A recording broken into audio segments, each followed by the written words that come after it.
And 3, 2, 1. Hey everyone, welcome to Filmmaker Mike and the Boys. This is episode 13.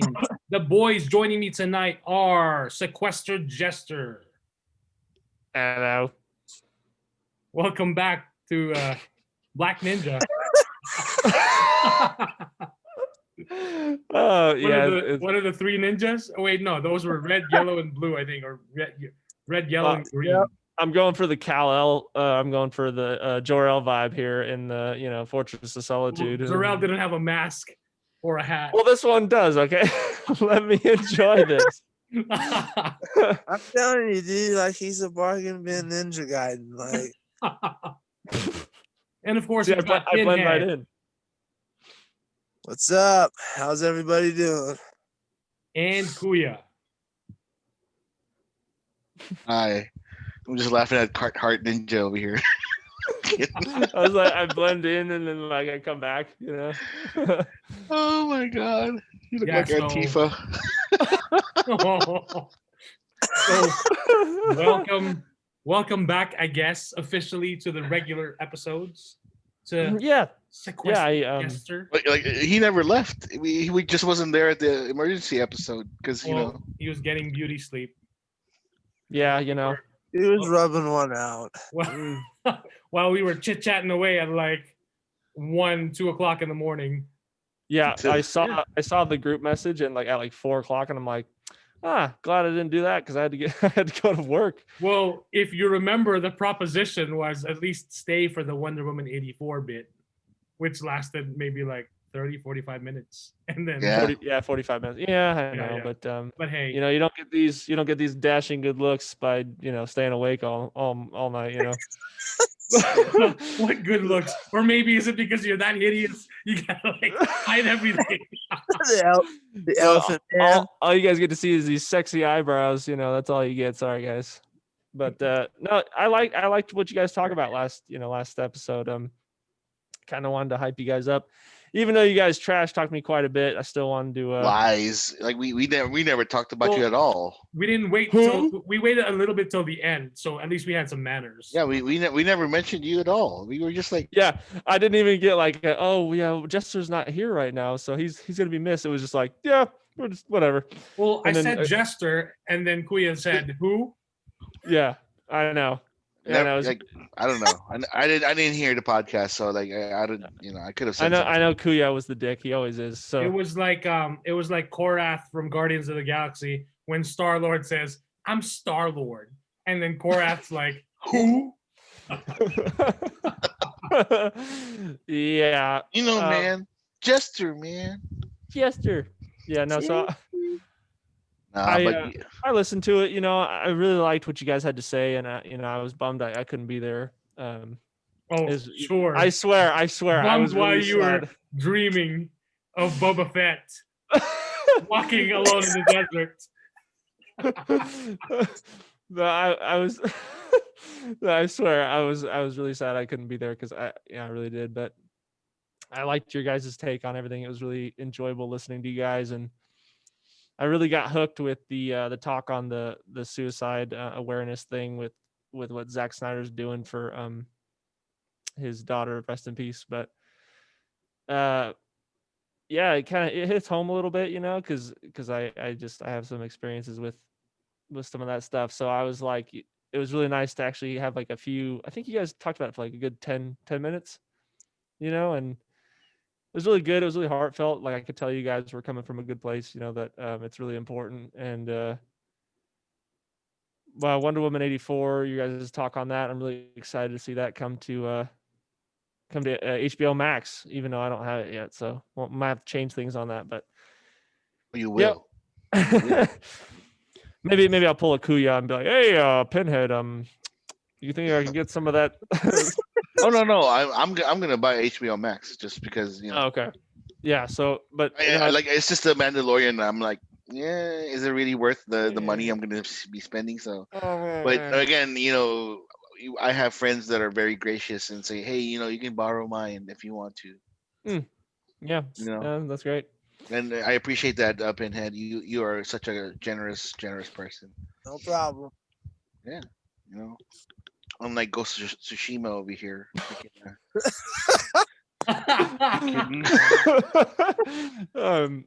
Yeah, no, it's very exciting to be on YouTube too, and like watching you guys on YouTube for the first episode that we put on YouTube. So that was really nice. And regardless of Kuya, blabbermouth in the episode, it was really good. I encourage anyone that's listening right now to go check it out. It is on YouTube at Jedi Mike's channel.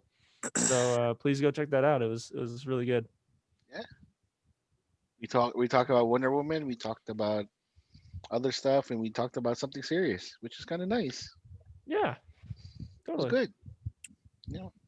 And want to say, like, a lot of people really like the video game award nominations talk led by Pinhead.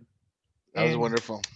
Oh, yeah. I did really want to applaud Pinhead on that, because he delivered it really well. Like, he got me hyped to hear what the news was about, as he's kind of getting me excited. So he did a really good job on his presentation of that. I enjoyed it a lot. Yep. So Pinhead. Thank you. All right. Like as far as I'm concerned, Pinhead, like I've been like noticing some influencers or people that do the Twitch things. You know what I mean? The gamers. Yeah. They are voting Tsushima, either Tsushima or Hades. They're not voting Last of Us 2. Good news. That's good news. Good. So it's either Tsushima or Hades. So whichever one is One can hope. It'll probably be Last of Us 2. Yeah. Yeah, you would. I'm just being honest. You would. No, I wouldn't. Hell no. No, I'm just saying. I'm just being honest. That's what I think. Yeah. Yeah. Unfortunately. It's okay. All righty. So we're kicking things off with the first two movies we're going to be talking about, both getting the fifth entry in the respective franchises. The first one is Scream, and it's technically called Scream 5, but the title of Scream 5 is just simply Scream, like the first film. So is it a reboot? Not necessarily, as far as I think, but you know how they do things nowadays. It's going to be kind of like maybe a soft reboot. Who knows? We will find out when we get to see it, hopefully in a more normal world, January 14th, 2022. So Kevin Williamson, who created Scream, and of course, Dawson's Creek, one of my favorite shows that Jester will get into after he finishes Smallville. So Kevin Williamson tweeted, "That's a wrap on Scream, which I'm excited to announce is the official title of the next film. Nearly 25 years ago, when I wrote Scream and Wes Craven brought it to life, I could not have imagined the lasting impact it would have on you, the fans." And he also tweeted some pretty cool pictures. The Ghostface behind him as he holds the clapperboard with the movie's title. And then, of course, he's got a selfie with Nev Campbell and Courtney Cox. And then he also adds, let's see. And then, yeah, the film logo with Ghostface in the back. That's on Twitter. And then I was reading this on people.com. So, yeah, they pretty much wrapped the filming. And then, of course, we've also got David Arquette, Marley Shelton, I guess, who starred as Deputy Judy Hicks in Scream 4, will also reprise. Is it reprise or reprise her role? I'm not sure. I think it's reprise, yeah. Yeah. And then we've also got newcomers. There's one name here that will sound very familiar because we just recently saw him in the series. Melissa Barrera, Jenna Ortega, and Jack Quaid, aka Huey from The Boys, will star in He's the killer. He's the killer. Ooh, spoilers! Goodness gracious! And then it's gonna be the obvious pick. It was like, oh, it's Doofy. Oh man. So yeah. Is that sad that, like, like every time I watch or like I somebody talk about Scream, I always think about like what the Wayans brothers did. Yeah, the scary movie. Yeah, I did. Like it's kind of good. Like the first movie was actually pretty good. Oh, yeah. I actually liked it. Like like the fact that like they killed off the draw. Basically, Drew Barrymore was like a hot ticket item back then, right? And and she got killed in the first scene, and I was like, holy crap! Like what the hell's going on with this movie? That wasn't Drew Barrymore though, if I remember. That was Drew Barrymore was Yeah, in it Scream was. for Scream. You don't remember correctly, my friend. It is Drew Barrymore. Yeah, in the you are scary. incorrect But there, Justin. wait, but he's talking about Scary Movie, right? No. I'm talking about Scream. Oh, okay. Yeah. Yeah. All right. Yeah, in the Scary Movie, it was Carmen Electra.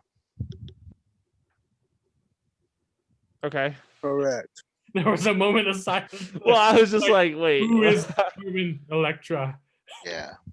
But then, when Scary Movie debuted as well, we also got Anna Faris, who was at that time really an unknown. Yeah. He was just basically starting off, and then now, of course, she's got quite the career for herself. So She gave it up for what's his name, right?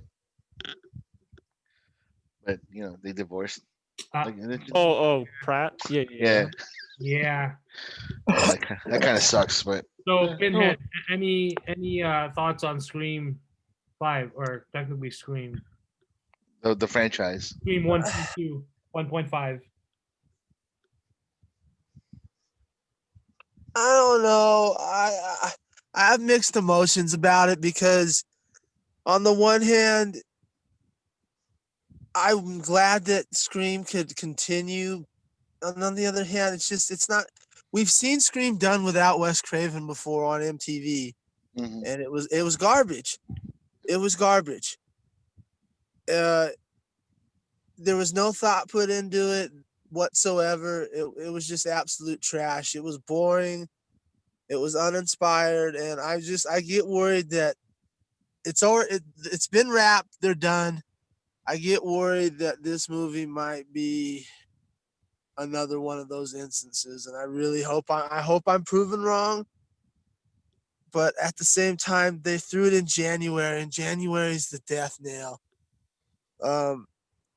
It used to be that you talked about February and March that were bad times, but those we've seen movies succeed in there. We've yet to see January pull a movie in horror and really succeed very well. So I'm very skeptical about what's going on with this movie. So I don't know. I'll have to wait and see, but I have very, very, very low hopes for this film. Oh, Pinhead, did you like the first Scream? Yeah, Scream. I'll say a controversial statement. The first two Screams are very, very well done. Wes Craven just knocked them out of the park. Scream 3 is trash. It's garbage. And Scream 4 is mediocre. So that's why the track record's not, for me, the track record's really not that good, because 2 out of 4, now we're going into 5. Like, regardless of what this will be numbered, this is a 5th Scream movie. Like, that's not a good percentage. That's a failing grade. So, and Wes Craven is unfortunately no longer with us, so that makes it even. I know, yes, well, Pinhead, there's a point where you got to move on. So I get that, but we've seen Scream done without Wes Craven, and it's very, very dull. So I don't know. I hope whoever's directing this, really pulls through, because Scream's been in a bad position as of late. It really has. And I hope that this turns, I'm serious. I really hope that this movie turns the franchise around. But right now it's in the doldrums, and I'm not very excited about it. It's like, I put it in the Candyman category. I'm not excited about these two films because it's just like, I don't know if I can care about this. So, because the track record is not good. Right, and the fact that they're dumping it right after the Christmas holiday. Yeah, that's what I'm talking. Yeah, exactly. When you dump it right after Christmas in that spot, that tells me you don't have faith in it. So why should I? Right. And they're not even willing. They're not. I mean, it's a horror movie. Exactly. They should at least consider dropping it in October of 2021, or at least just push it back to October of 2022 and not in January, because again, by then we're hoping that things, who knows? Like again, we don't know. Hell, It could be a post-COVID world, but we're hoping that by then, by 2022, we're in the clear and that things are more or less back to normal. exactly. So I would even settle for a September release date, because thanks to it, September has proven to be a nice little cushioning spot for horror. So I would even take September. right, but yeah, we'll see what happens. They wrap production, so now it's in Yep. post-production. So we will see. And again, it's going to depend on how things play out in the real world as far as getting to see and getting back to normal.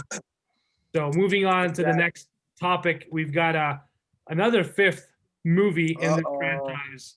So the fifth Predator, this is from Variety.com. Fifth Predator movie in development with 10 Cloverfield Lane director.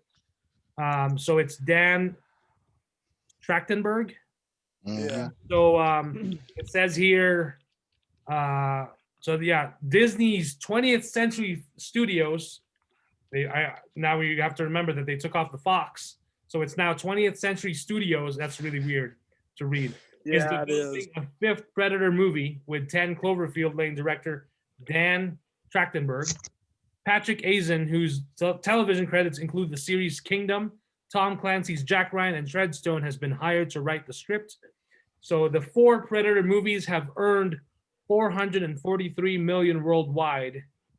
So with John Davis producing each, the original Predator was released in '87 and directed by John McTiernan, Arnold Schwarzenegger, Carl Weathers, and Jesse Ventura starred as commandos attempting to rescue hostages while being stalked in a jungle in Central America by a fearsome extraterrestrial played by Kevin Peter Hall. So yeah, it basically recaps the other Predator movies. The last Predators that I saw, the last Predator film that I saw, that was 2018, and we had Jacob Tremblay, Olivia Munn, Keegan-Michael Key, Thomas Jane, Yvonne Strahovski, Jake Busey, Augusto Aguilera. I actually didn't think it was bad, but it was definitely different. It was more of an adventure action film, unlike the original Predator, of course. I mean, you got Jacob Tremblay putting on the Predator mask, for goodness. Like, he's going to trick or treat, I think, and didn't he go to trick or treat and he wore the mask? Yeah, he went trick or treating wearing the damn mask like a fool. Yeah, I was like, what's going on here?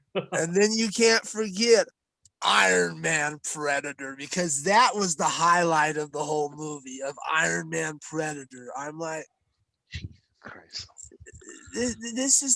See, that's where you lose me. Like, Shane Black went off the rail. Was the movie like as bad as it? Like, there's some people out there like, I want Shane Black's kneecaps bashed in because this movie sucked. You're going a little too far. But was this a good movie? No, it wasn't. And it's not just Shane Black, but the last couple of Predator movies haven't been good. Like, Predators was a nice, like, I like what Robert Rodriguez was trying to go for, but it still missed the mark. And Predator 2 was cool, I guess. Yeah, I mean, like, it wasn't as bad as the other. No, movie. That's where the Predator train stopped for me. It was like after the second one, I was like, yeah, that was fun, and then after that, I was like, this is just bad. So yeah, like I am in agreement with Jester on this, because I was like, okay, Predator 2, because then that was the same thing, like they do with the Shane Black one. Predator 2 was, oh, I hate that movie. Really? It's not. Yeah, people hated it when it came out because Arnold Schwarzenegger wasn't in it, and it was Danny Glover. People hated it, and I loved that movie as a kid. I'm like, why is all this hatred coming? I Yeah, loved like it. the Jamaican shaman. Yeah, Like like that stuff was he very was interesting to me. I was like, wow, like the spirituality. Like, oh, Being in the he's concrete here. jungle, like of an urban Mhm. area, like I liked that idea. And having crazy ass 1,000-yard stare Gary Busey in there in his prime, just like going around doing crazy stuff. Like it was an awesome movie.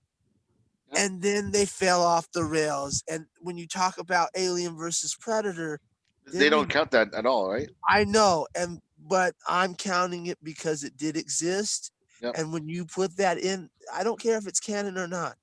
They're bad movies, and it makes the Predator franchise and Alien franchise watered down and lessened. I I really hope that I hope that they turn it around. I really do with this fifth film. Like I said with Scream, I really hope that this is a turn in a good direction. But once again, we have a track record here of terrible shit films, or at best, with like Mike said, he didn't say it, but I'm saying, like the last one, mediocre at best. It wasn't terrible, but it wasn't what Predator deserves. Predator deserves way better than that. That's why I was like, okay, I came out of the theater going, oh my God. Yeah, back in the days when we could actually go to the theater, I came out there going, I don't know what you were doing, Shane, but it wasn't good. Well, It felt Iron Man 3 to me because I hated Iron Man 3. I didn't like it.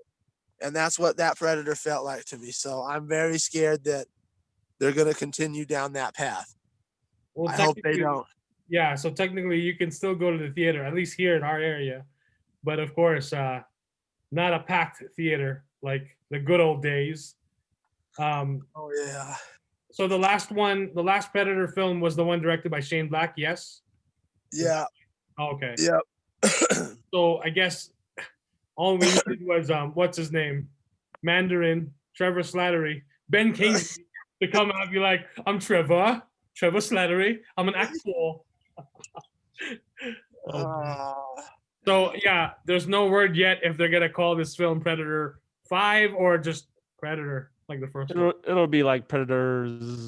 Like the beauty of the first movie and even Alien, like the first Alien was the fact that like you rarely saw the beasts, Right. or the hunters or anything. You just Right. rarely saw them until like the very end or whatever, right?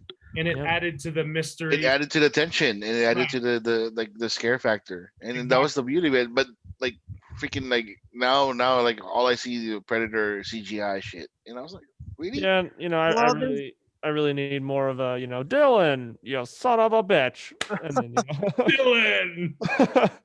yeah, Get to the so trapper. I need There's, aggressive handshakes. There's a meme video of that handshake, and when they do that, it's like an explosion happens around the. Yeah, I showed you that at work, Oh yeah, man. that's right. Yeah. Yeah. Like, And it's a rumor. There's whispers in the wind. So take it with a grain of salt, people out there listening. There's whispers in the wind that they might try and go with a more prequel-esque push toward the new Predator, where they're taking on the Native Americans, and it's a hunter on hunter thing, and it's like it's very interesting. It's taken from the Dark Horse comic arc, Oh, like and like a tracker, Apache tracker or something like that. yeah, like it's supposed to be pretty interesting. That's if they go with that idea. We don't know what's going on, right? Like the I think the titles, like the fake title's name is like Scars or Bones or something, or Skulls something. I think it's Skulls, and that's supposed to be the disguised Predator movie, Predator 5, that they're working on. That sounds more like a fart than a whisper to me. That sounds really strange. I don't know. It can't be confirmed though, because no one has said anything. But there is someone who's supposed to be working on it, saying it's being pushed in that direction. But we can't. Alright. It can't be confirmed because it could be just some nut running around like the village idiot, screaming stuff out that's not true. So that's why I say we can't confirm it. So, But that is a whisper in the wind right now. question about the first Predator. I can't remember. I need to see that film again. Did Arnold's character die in the first movie? No, No. he was able to go to the chopper and after the nuclear That's what explosion I happened. thought. So why the hell are we not? They better put Arnold in this movie. Why Yeah, that's the complaint with the game, that before it even was released, they didn't have Arnold in there. And because enough of the fans were angry and they pissed and they moaned, and they got mad. People were mad. They're like, Arnold should have been in this already. They're like, okay, and they jumped on it. Then Arnold was in there. But people were still mad because it was too late. They were like, Arnold should have already been in this game because he's a prime part of what you would want to be in this game other than being the Predator itself. Right. So some people just can't get it with this franchise, and I don't know why. Yeah, I don't see why It's not that hard. They wouldn't put him in this film, and he'd be the expert on it. And then you have a new cast, a bunch of new, like, younger, like, oh, what's this? Exactly. What are we hunting? Are we hunting deer or whatever? Like being smart. You know? Like, No, or you like- dickhead. Or like Right? just young. He's gonna start talking like, with his Austrian I'm accent. a dude. No, you dickhead. Like young hotshots pretending, thinking like they're special ops and shit. Get to the But- chopper. Not like this guy, not like Arnold, where he's like, I've seen this shit. Like, Oh, like they're making fun of his age and stuff like that. yeah, you yeah. know? But you still get Yeah, like one that badass punk. like Arnold. Oh, here comes Grandpa. And then Grandpa whoops his ass. Yeah, And- exactly. Grandpa Any other takes his questions? ass out. I mean, youth can be young and like agile and everything, but experience is another thing. Experience and like wisdom is another thing. So Knowledge. exactly. Knowledge. So all right, moving on. We've got Short Circuit is finally getting a reboot or a remake. I guess they're the same. Ah, So- Jesus Christ. This is the 1986 sci-fi film Short Circuit, and this is from io9.gizmodo.com. The title is 1986 sci-fi film Short Circuit is getting a remake for serious this time.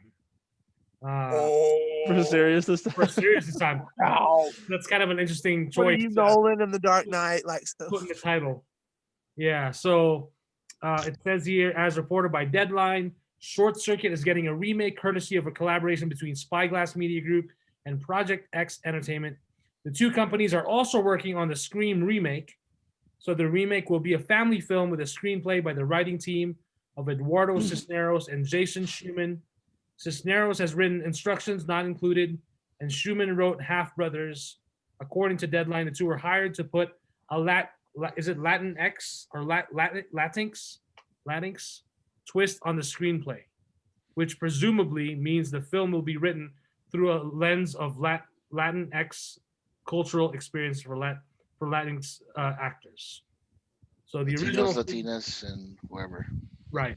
But is it? Do you say it like Latinx or Latinx? It's Latinx, I guess. That's Okay. because we're not supposed to do the masculine or the feminine of things like Latinos and Latinas and Right. stuff. And I've seen it. I've seen like that, but I just haven't heard it pronounced. So that's why I'm like curious. Yeah, Like Just say Latin people. There you go, and that will save you grief. or like I should just combine like instead of Latino and Latina, it should be like Latinoas. Like so I got the O and got the A there. Those guys, Yeah. So that's what they mentioned. I actually think it could work. I mean, the movie was great, that first original movie. I think a movie like this would work well as a family film. So why not? Was there a Short Circuit 2? I'm trying to Yep. remember. There was a Short Circuit too. Oh, yes. I don't remember that one as much as the first one. It was actually more entertaining than the first one. The first one was a little bit more serious in a sense, Oh yeah. because the second one was more of a comedy in the than the first one. 'Cause the first one was like these robots were helpers for this lab or whatever, and they're trying to gear him up to be militarized and shit. Right. Yeah. But then something happened, and this one guy, number 5, like just became sentient and just wanted to more input. More input. Oh, right. All that stuff. Just wanted to learn. It was. To be honest with you, again, they might as well make a remake of Mac and Me now. Jesus Christ! Like they need to stop. They need to stop with like remakes. Mac and Me with Paul Rudd. Oh, Oh Paul Rudd in Mac and Me. No. Oh, but that's the clip that he shows every Yeah. time he guests on a late night show. Yeah, but what I'm saying is these movies, even though they weren't like really like super popular or super famous or whatever, these movies are kind of important to people. If they want to do it again, then that's fine. But like they've done the robot becoming sentient, becoming a nice guy. They did Chappie already. They did all of these things. They did Terminator 2. Well, Chappie was a gangster too. So I know, but what I'm talking about, like it was a good, it was a robot that became sentient and made his own decisions and all that stuff. Same thing with the Terminator 2. With the Terminator, the Terminator 2 Judgment Day. So I don't understand like why Hollywood is being lazy again. Because it makes money. It makes money. That's why. It's dumb. Well, it's not. It is dumb. It's not going for very much longer because the pandemic's taking care of that pretty well. So they're gonna have to step their game up because. I mean, part of the nostalgia of the short circuit movies was the fucking soundtrack. So they better have a kick-ass soundtrack. I'm just saying. Well, I mean, like, there'll be a lot of Billie Eilish and. Oh gosh. Fuck. Billie Eilish. Pinhead was telling me he was Lady Gaga. Pinhead told me that he listened to Billie Eilish music and he was pretty impressed. Yeah, she was. Yeah. There'll be a lot of Lizzo for sure. There you go. Well, if this is gonna be a Latin-inspired story, or that's true. We're gonna have some Latino music. Like what, Selena? Joseph Fonseca, man. What's her name? Yellow Ranger from the recent Power Rangers, Becky G. Oh, she is huge. She is huge. She's got quite the following. Okay. And so I wouldn't be surprised if one of her tracks ended on there. Is Camila Cabello? Isn't she? No, she's fake. She's fake Latina. Oh, geez. Well, they can get Lele Pons on there too. So my God, Lele Pons has a singing career, so you never know. All right. So moving on to Coming to America. So Coming to America is now going to be on Amazon Prime for a 2021 release. So this will be in March. In episode 5, when it was just Pinhead and myself, we talked about Coming to America. They made the announcement that it was going to Amazon Prime. But back then, so this was in, let's see. This is in October. Yeah, around October. Middle of October. In that Variety article, it mentioned that Coming to America was going to premiere in December of 2020. But now, of course, they moved stuff around. So this is going to be in March 2021. And so the sequel, of course, to the 1988 comedy classic has officially moved from Paramount to Amazon and will now premiere on Amazon Prime Video next. Explain the plot again for the second one, this sequel. So, wow, really? You're going to have me. Why don't you explain it? Hold on. I'm not ready. Hold on. Okay. Wait. It's still going to be PG-13, right? Because I'm really bummed about that. I'm trying to see here. Hold on. Because how do you like stifle Eddie Murphy's creativity with his mouth? The guy just goes on and on and on. And when you make it PG-13, you got to dumb it down. That's dumb. Yeah, you got to make it in orbit. It's not mentioning. It's not mentioning anything about the rating here, but yeah, as far as I know, the last time it was talked about like they were going for PG-13. Ew. So That's a tragedy. It is, man. That's so sad. How is he gonna do the characters if people are gonna get offended by that? He did the character of like the Jewish guy. He did the character of like the old the old yeah, in the barber shop. barber, and then he did something else. Like I forgot, Sexual Chocolate. He did that. That was him. right, Sexual Chocolate. Like No, I mean, Just like what is the plot? Like, is it him again? Is it Prince Akeem or is I it? thought it was his son. Like he was bringing his son to America or something like that. So the plot is the sequel will see the newly crowned King Akeem and his trusted advisor Semi heading back to Queens, New York, from the royal country of Zamunda after Akeem learns that he has a long lost son in the city of Queens. Okay. First of all, time to fuck out. Hold on. Let me finish because you were asking about it. Murphy will also reprise his various characters for the barbershop crew. Okay. All right. Time to hell out. At the end of the first movie, he got married, happily ever after, right? Yep. Yes. So what the hell's the long lost son? But things didn't work out, and then she moved back to Queens. Is that what it is? Maybe. Who knows? We'll find out. Yeah, on right. We don't know. 2021 when we get to see the film. That's a load of fucking bullshit, dude. Well, Like remember he asked the girl, right? Oh, if you want to, I can, take away the crown now and like give it up. Do you want me to give it up? And she was like, nah. Yeah, she stayed. Well, from the end of that first film, Happily Ever After, or so everyone thought. Yeah.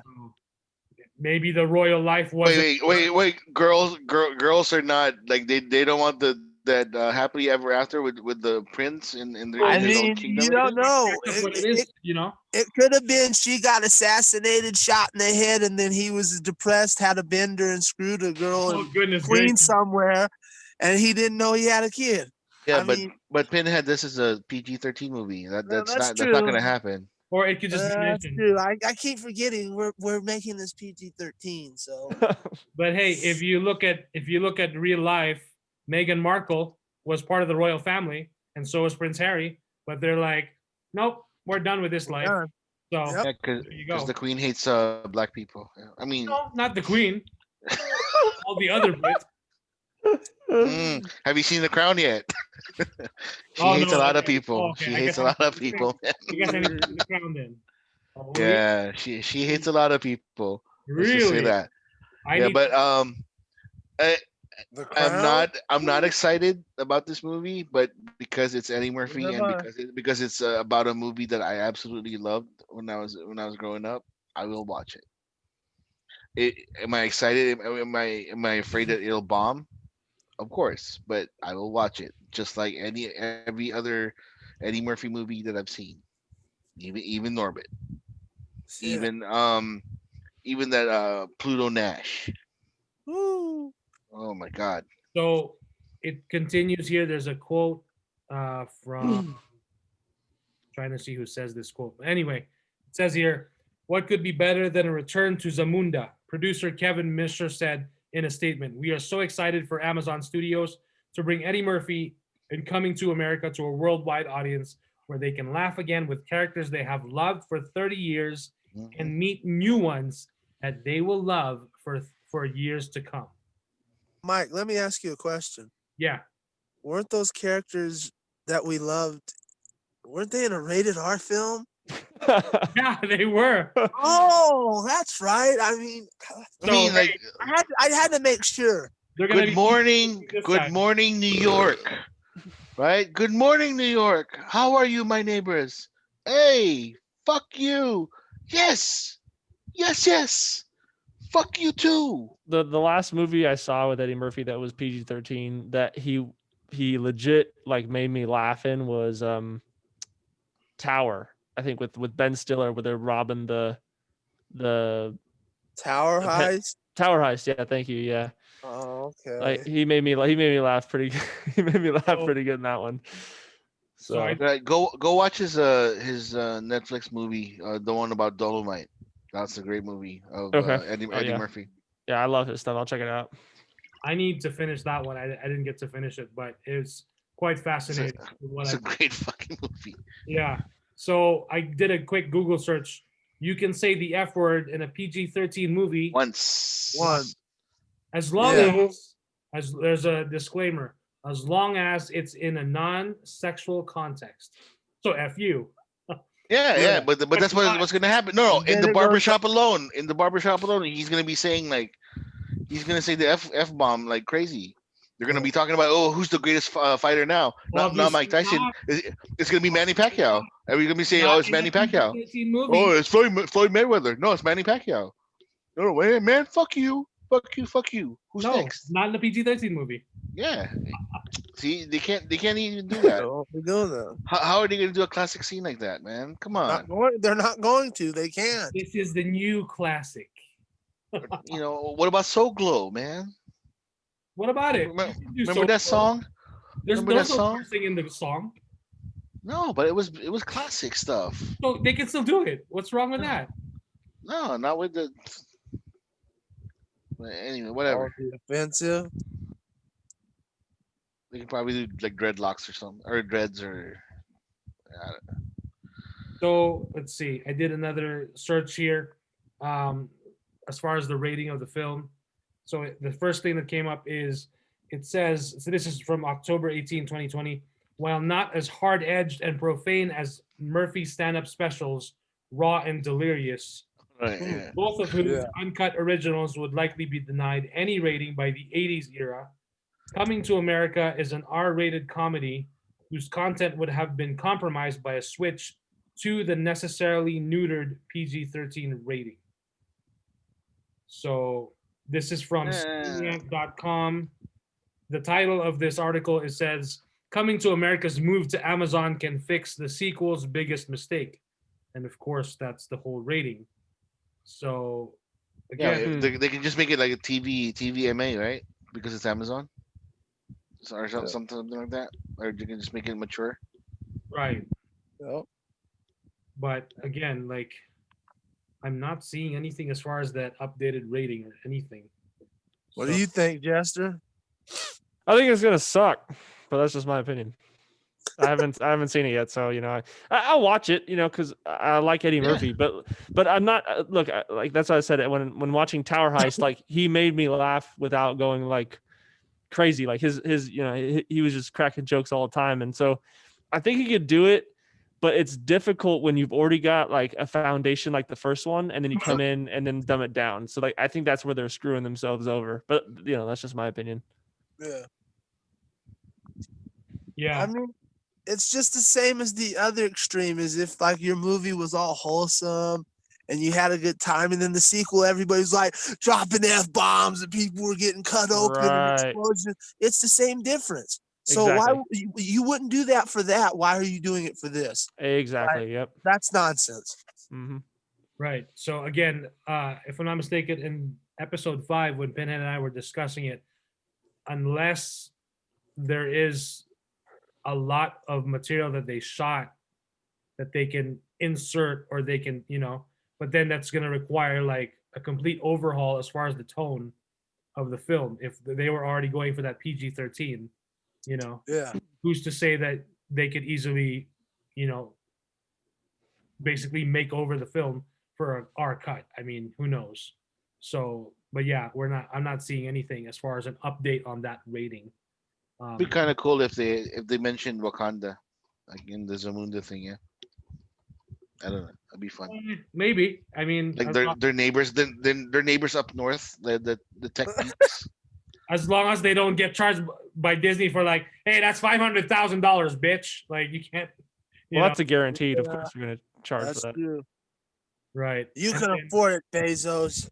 Unless now I'm thinking, could it be because they delayed, instead of releasing in December, could it be the delay in March could perhaps like contribute to what? Maybe reshoots or Possibly. them overhauling the cut of the film.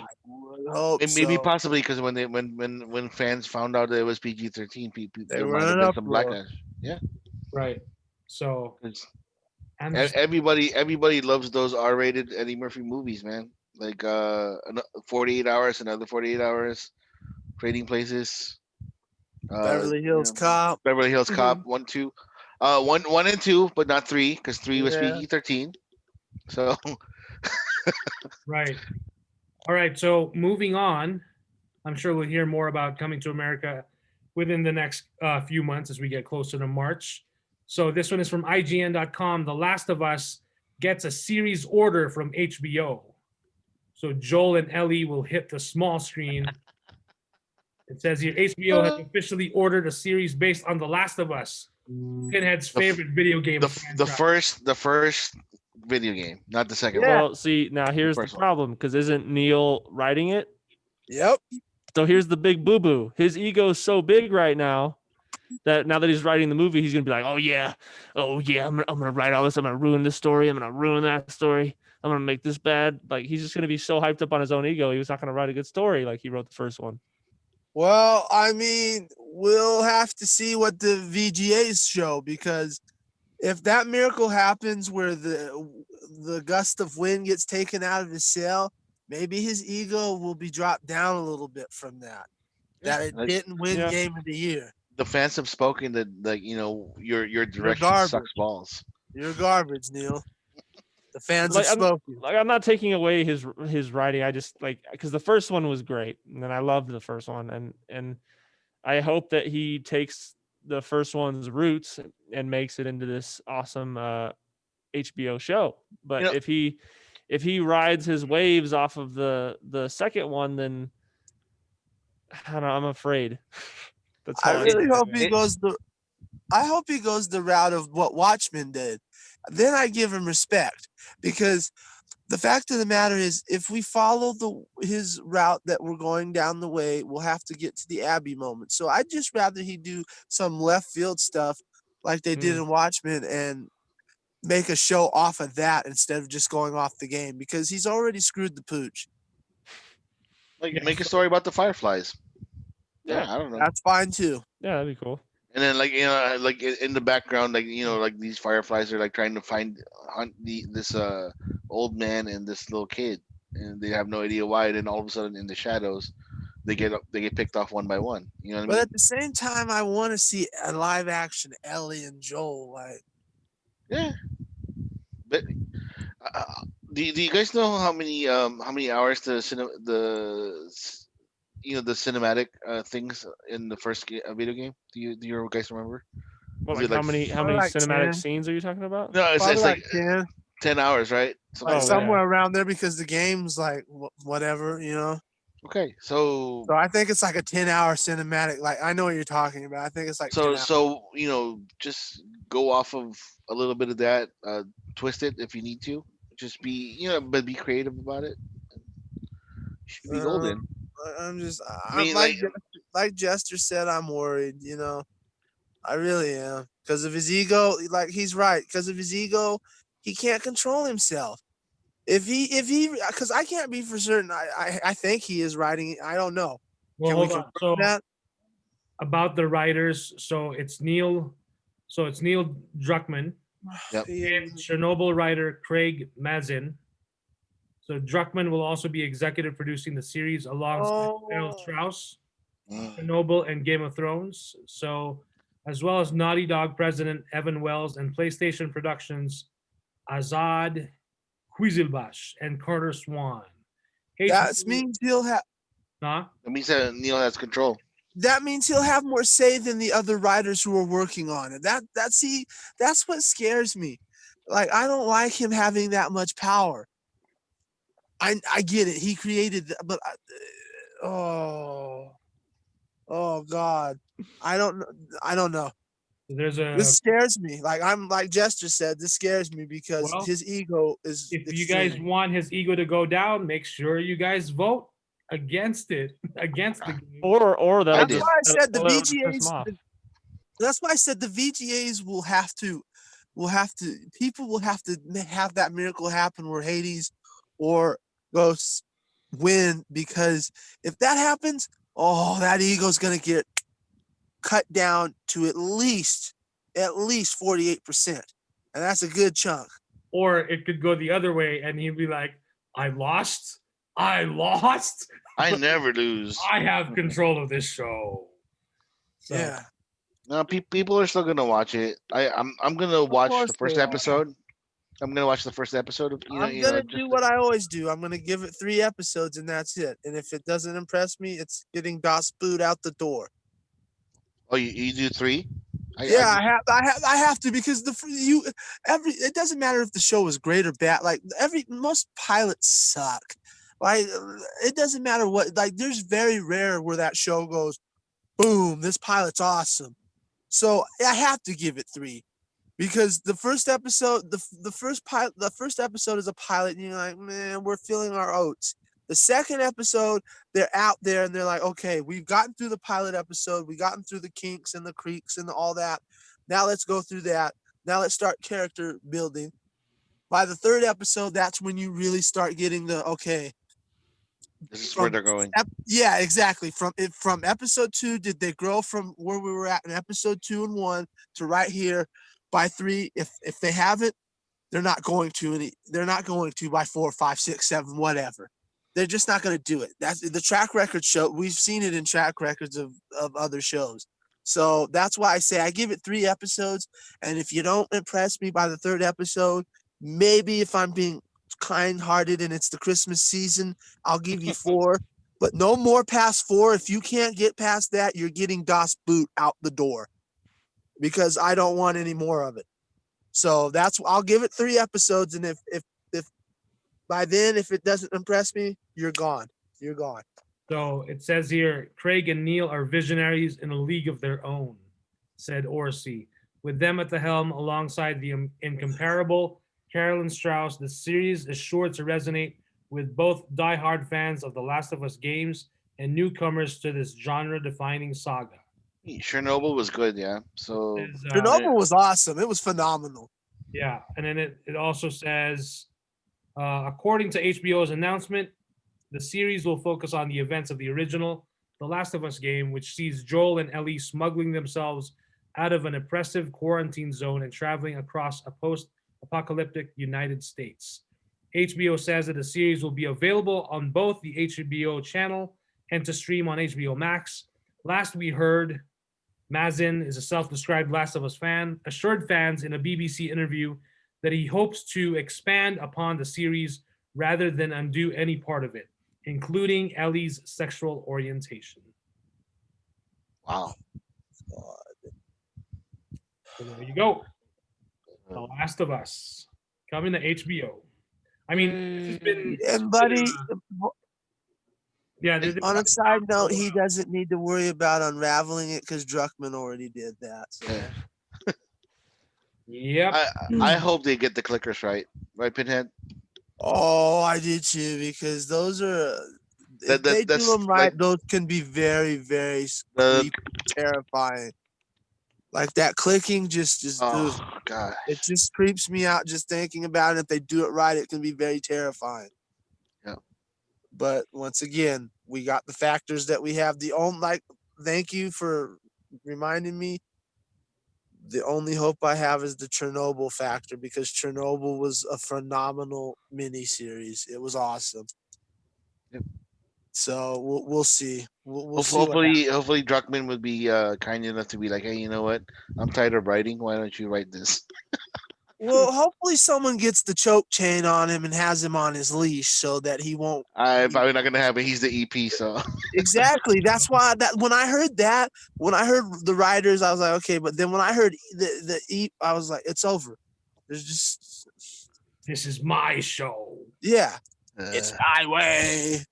All right. On the highway. So moving on, I want to say thanks to Dan who forwarded this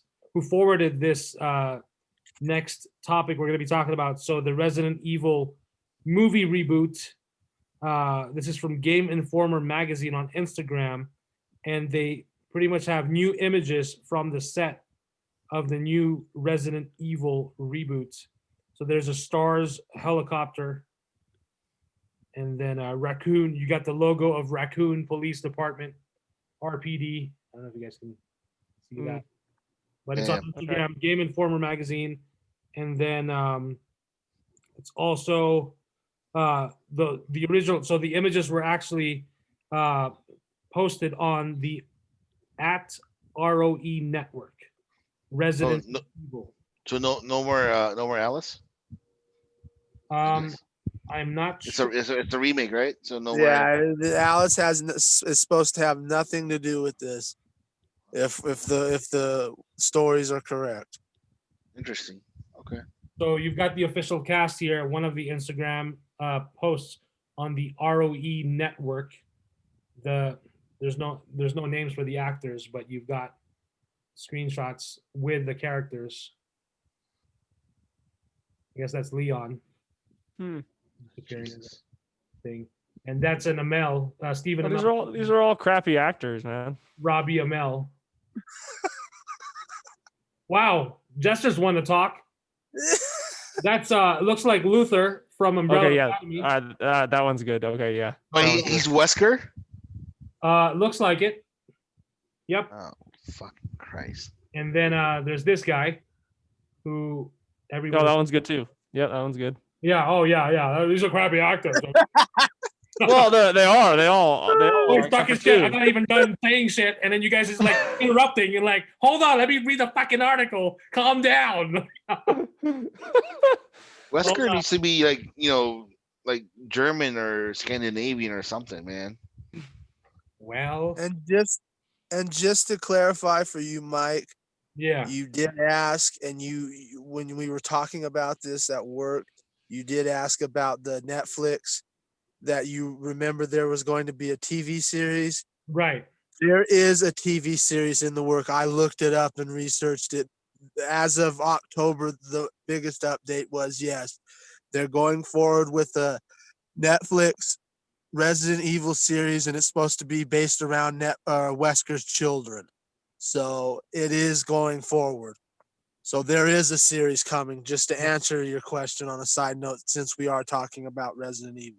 Right. So now there's separate from this movie, completely separate from this movie. All right. And then another thing. So this is now Stranger Things season 4. We got a casting update. So Dan also forwarded this to me. This is from GameSpot on Instagram. They posted this. Robert Englund, also known as the original Freddy Krueger from the Nightmare on Elm Street film series, has joined Stranger Things 4. His character, Victor Creel, is described as a disturbed and intimidating man who is imprisoned in a psychiatric hospital for a gruesome murder in the 1950s. Does he have claw hands too? If that sounds familiar, it's because it is Freddy Krueger's backstory. He was conceived in an asylum and became a gruesome murderer who was eventually burned to death by an angry mob. It seems likely that Stranger Things is going to be drawing on the Nightmare on Elm Street franchise for references and inspiration in the upcoming season. Interesting. Welcome to prime time, bitch.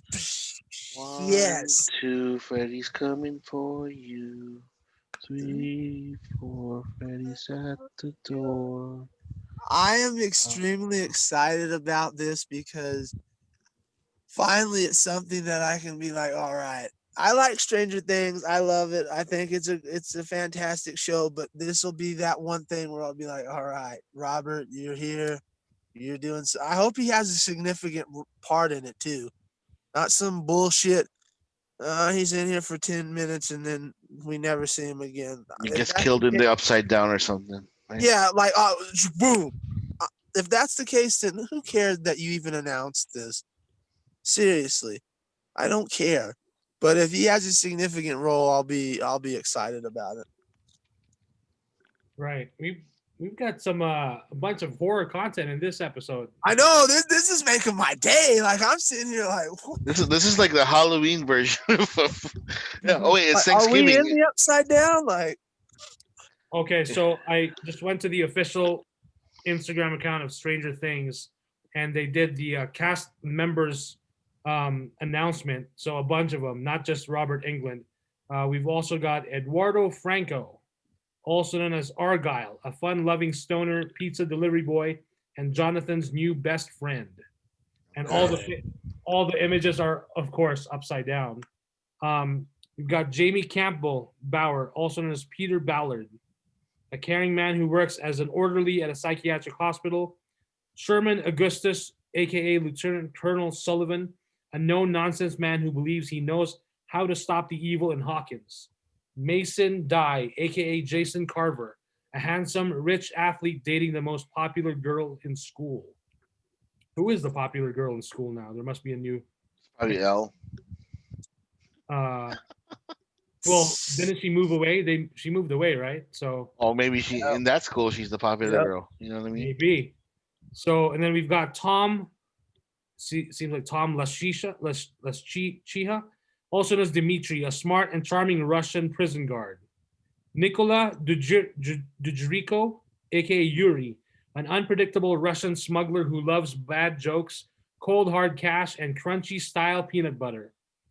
Joseph Quinn, aka Eddie Munson, the head of the Hawkins High Official D&D Club, the Hellfire Club. So we got some new characters, all new male characters. No female, at least maybe, unless they're gonna, and I was like all the females are like in another post, which is interesting. But the first one in there is Robert Englund. And it says Victor Creel, a disturbed and intimidating man who is imprisoned in a psychiatric hospital. So I have a feeling his murder will have something to do, or his as far as his like condition and why he's in the psychiatric hospital will have something to do with the Upside Down. He's probably seen it or he's been there, and they're gonna the boys are gonna find some answers from him or something. He's gotta have a connection of some sort for information at least. So should be an interesting season. Yeah, really excited, looking forward to that one. And then the next rest in peace, we've got some news here.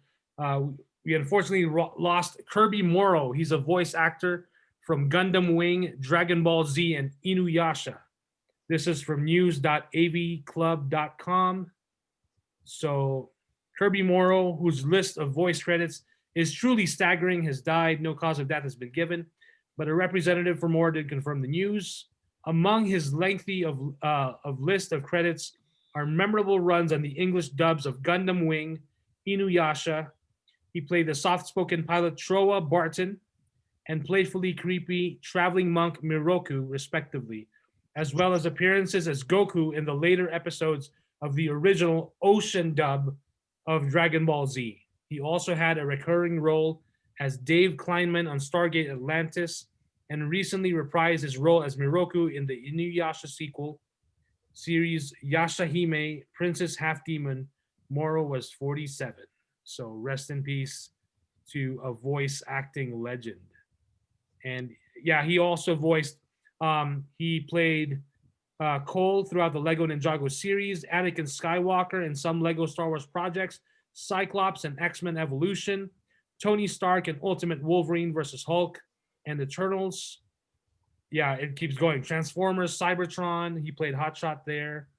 Yeah. That's sad. He was 47. That's young. 47. Yeah, it really is. 47. So yeah, really sad. And then of course, moving on, we've got Conan O'Brien is finally leaving late night TV after 28 years. And he's moving to HBO Max. HBO Max coming for that Disney Plus and that Netflix money and number of subscribers. So yeah, he's ending his TBS run on June 2021, and he's extending his deal with Warner Media for a weekly variety show on HBO Max. So yeah, I remember when he pretty much got booted off from NBC, and that was pretty hard because he was like choked up with what happened then in that situation. He pretty much got screwed over. But you know, he really bounced back with his own show on TBS, and over the years, especially when he started doing the Comic-Con shows, which have been absolutely great. I back in 2018 when we dropped by the Funko Fun Days event at Comic-Con, San Diego Comic-Con. We were hoping to like maybe score some tickets to the Conan show because the tickets are free. The only problem there is that you have to line up at such an ungodly hour and hope that you can make the cut. And of course, if you make the cut and you get into the show, because you have to literally wait for hours in line. Once you get in, you're in, and then you get a bunch of cool stuff. And of course, notably the Conan Funko Pop, which is very exclusive. It's usually like they had a Predator Conan, they had an X-Wing pilot, they had a Ghostbuster. Like over the years, it's been different characters as Conan O'Brien. And of course, you're in a Conan O'Brien show at Comic-Con, and you're seeing all these like celebrities and actors from like shows and movies. It's just great. And I really love also his gamer series, his Clueless Gamer series with one of his assistants. And I've really enjoyed his what's his traveling series? Conan, trying to remember now. Conan Sees the World, something like that. It is, when he went to Cuba. Yeah, it's with his producer, Jordan Schlansky, and it is hilarious. You guys need to check it out. It is funny. They go to Japan, they go to Italy, like, and he makes fun of his producer, and you think that like this is his boss essentially, but he makes fun of his producer and just like embarrasses him, and like all the Japan is like one of the best ones. The Korea one, he's with Steven Yeun, aka what's his name from The Walking Dead, who got his head bashed in. Spoilers. Glenn? What was his name on Walking Dead? Glenn? Yeah, yeah. And then he even dresses up. Conan gets made up as like a kawaii like character with like all the makeup and the hair. Like it's hilarious. It's really funny. But yeah, so it says here, Conan has aired on TBS since 2010. So he has fronted more than 1,400 episodes of the show. And it launched after the comedian's acrimonious departure from The Tonight Show. And then in 1993, Johnny Carson gave me the best advice of my career. As soon as possible, get to a streaming platform. I'm thrilled that, of course, yeah, he's messing around there. Like 93, streaming what? He says, I'm thrilled that I get to continue doing whatever the hell it is I do on HBO Max, and I look forward to a free subscription. Oh man. All right. So yeah, it's good for him. So 28 years is a long time. Oh, so the show is called Conan Without Borders.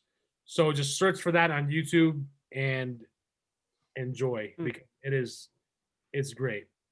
Different country. And like he's just being himself. So alrighty. Next up. So here is a continuation of something we've talked about before. Charlie Brown, the holiday specials, aka the Peanuts. The specials are going to air on TV after all, because of everyone crying. Backlash. So it says here, many fans of the Peanuts holiday specials will be happy to learn that classics like A Charlie Brown Christmas and A Charlie Brown Thanksgiving will actually air on television this year, following a backlash that upset people who don't know that DVDs motherfucking exist to this day. This is a major reversal after Apple TV Plus secured the rights to Charles Schultz's adored cartoons. Apple and PBS announced a new partnership that allows the public station to broadcast the specials alongside their debut on the streaming service. A Charlie Brown Thanksgiving will also air on PBS and PBS Kids on November 22nd at 7:30 p.m. And then A Charlie Brown Christmas will air on PBS on December 13th. I'm surprised that people are not going to cry and whine that they're not airing it on actually Thanksgiving Day or Christmas. Yeah, and Christmas. So, I want it on Christmas, damn it. yeah, air it then, because the world revolves around me and DVDs go. Zack and in between my football. And again, just to clarify, Apple did get the exclusive rights, but the fact that they buckled and they formed a new partnership with PBS, that's That's a big deal because Apple could have just said, no, you guys can watch it for free on Apple TV. I mean, technically, they have. Because all of these cancel culture people would not buy Apple products anymore. Yeah, really. Or what are they gonna say? I'm not gonna buy the next iPhone. Like, really? Come Well, on. honestly, that's probably what's gonna happen. Honestly, I think that Apple's kind of hurting because it's one of the weaker streaming services, if I'm not correct, right? Yeah.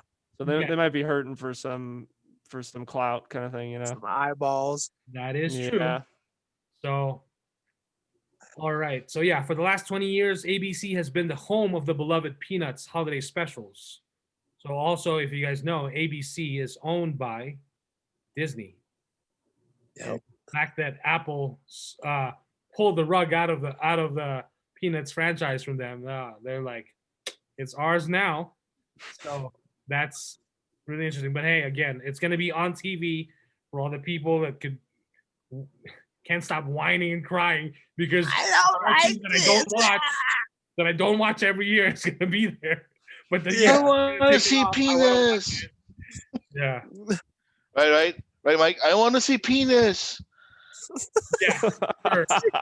Speaking of which, we are going to talk about in a little bit after this one. In a little bit or in a lot of bit? In a lot of bit. So, Deadpool 3. Finally, we got an update on Deadpool 3. Long-awaited update, I might say, after maybe a year after Ryan Reynolds says he was at the Disney, studio. So this is from comicbook.com. Deadpool 3 is moving forward at Disney with new writers. So the new writers are from Bob's Burgers, and there's on the Deadpool social media account on Facebook, at least, they posted an image of I'm assuming that's Bob with Deadpool swords behind him, because of course the new writers are from Bob's Burgers. Have you guys seen it? I've never seen the show. I think it sucks. Really? Okay. Yeah, I know it has this huge cult-like following, like Jared Leto's group, but I tried. I gave it multiple chances. The show blows. Agreed. It blows donkey dick. I can't stand this show. Yep, agreed. Yep, thank you. So I'm worried about this because these guys, they haven't impressed me so far. So and it's also a Disney Deadpool, so Yeah, that's what. Really PG-13. No. I told you on the messenger chat, the R rating will stand. That's what I thought. I was about to say, they're not that stupid. Yeah, they can't be. Ryan Reynolds is returning to produce and star, and then the third installment is still going to be R-rated. There have been concerns that Marvel would want to tone Deadpool down in order to work him into the MCU. Fortunately, those two things are not mutually exclusive, and his foul mouth will continue in the third movie. While the tone is set to remain, the change in writers does represent a first for the record-breaking franchise. Both Deadpool movies were written by Rhett Reese and Paul Wernick, so this third installment will be the first without them attached. As far as the director is concerned, there hasn't yet been any news as to who will helm Deadpool 3. Tim Miller directed the first film and was originally set to return for Deadpool 2, but ultimately left the project over creative differences. So, but he didn't want the X-Force in it or Cable, or I don't know.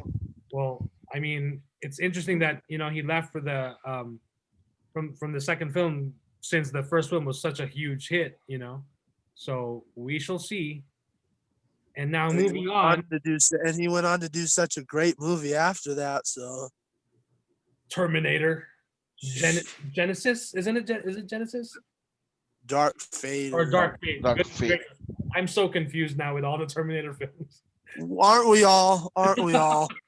Like, and I've told Pinhead this, like, out of all the movie franchises, Terminator is the one toxic ex-boyfriend that keeps getting not just a second, a third, like a freaking fifth, sixth chance. Yeah. Like, my goodness. The franchise really is a Terminator because you can't keep it down. because they love Terminator 2. Because everybody loves it. Terminator 2 is a classic. I still Exactly. haven't They seen they should have just Terminator. stopped it right there, And- ended the franchise. But people got greedy, so Oh man. fucking Terminator 3, fucking Terminator Salvation, where what's his name loses his cap. I kind of Are enjoyed you walking in my shot? Salvation. Are you a professional? No. Who are you? No. You the light guy? Oh, you the lighting guy? Get out of here! Do I go in your shot? Do I go in your shot?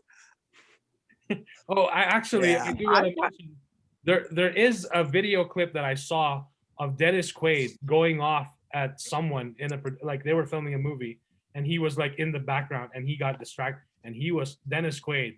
I mean, every man like nice guy, charming, you know, as I'm fun. surprised. Yeah, he was going off. I expect that out of his brother Randy, but him.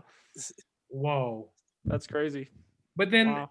in a I guess from a certain perspective, I can kind of see why they would get so frustrated because when they're acting, they're like, you know, you're in the zone. But then Yeah. you go off, I mean, to that extent, like, yeah, with Christian Bale. Yeah, when you go like Ken Shamrock back in the day when he got in the zone and just go, ah, and start trying to break people's ankles and stuff, like you're going a little overboard. I understand like you have a craft and you're trying to perfect it. But when you blow up like it's just like an atom, when you blow up like an atom bomb and go out, like that guy has a living too, and he's trying his best to do his job. Like, come on. But like the guy just made eye contact with Christian Bale, right? That's all he did. No, he was walking behind, like in the shot. He So kept, of course, he kept seeing him. Shot, distracting it and just like getting in the way. So whose problem is that? Then it's the actor's problem for not concentrating. Then he should It's be a focused big, on. but I agree with you. But it's a big no in filmmaking. You don't do it. Well, You in just my don't do it. opinion, it's like Christian. It's Terminator Salvation. Like, relax, dude. You know, we're not expecting anything big right here. You know, this is not. Whatever. This isn't American Psycho. I mean, Yeah, calm your ass down. Yeah, like The it's Dark Knight Terminator, Rises dude. is a couple of months down the road. Don't worry about Yeah, it. you need to calm your ass down. In that guy's resume, it's like that the top one on the list is like I pissed off Christian Bale. Christian Bale on the set of Terminator. Oh, you're hired, bro. The recruiter's like, that hell yeah, you're that dude. Yeah. We love you. All right. Man, they should have just stopped the fucking Terminator. I mean, when you think about it, like, I mean, like Genesis. When I saw Genesis, I was just like, okay, you know, Daenerys is there. Okay, cool. And you know, fucking Doctor Who was there. Cool. He was actually Skynet, which is cool. I liked it. Oh, never mind. And then all of a sudden, fucking like, wait, John Connor died, and Skynet is John Connor. What the flying fuck are you talking about? Like the whole point of the movie was to save John Connor. You know what I mean? And like I was just like, What were you gonna say, Mike? I want to know what you were gonna say. What were you gonna say before Kuya started talking? Oh, I mean, no, just the whole fact that, again, the Terminator franchise, all these other Terminator movies keep getting like shot after shot when we could have gotten sequels to other movies that should have been made a long time ago. And it's just like, wow, for whatever reason, the Terminator series is like that toxic. Or you could have put that money into an original film that can't get off the ground, that deserves to get off the ground. Right. And then I do want to mention the Terminator, the Sarah Connor Chronicles. That series lasted 2 seasons. That one was great. I really. That's how you do Terminator. That show was awesome. Yeah, that show was awesome. By the way, so this was in 2008.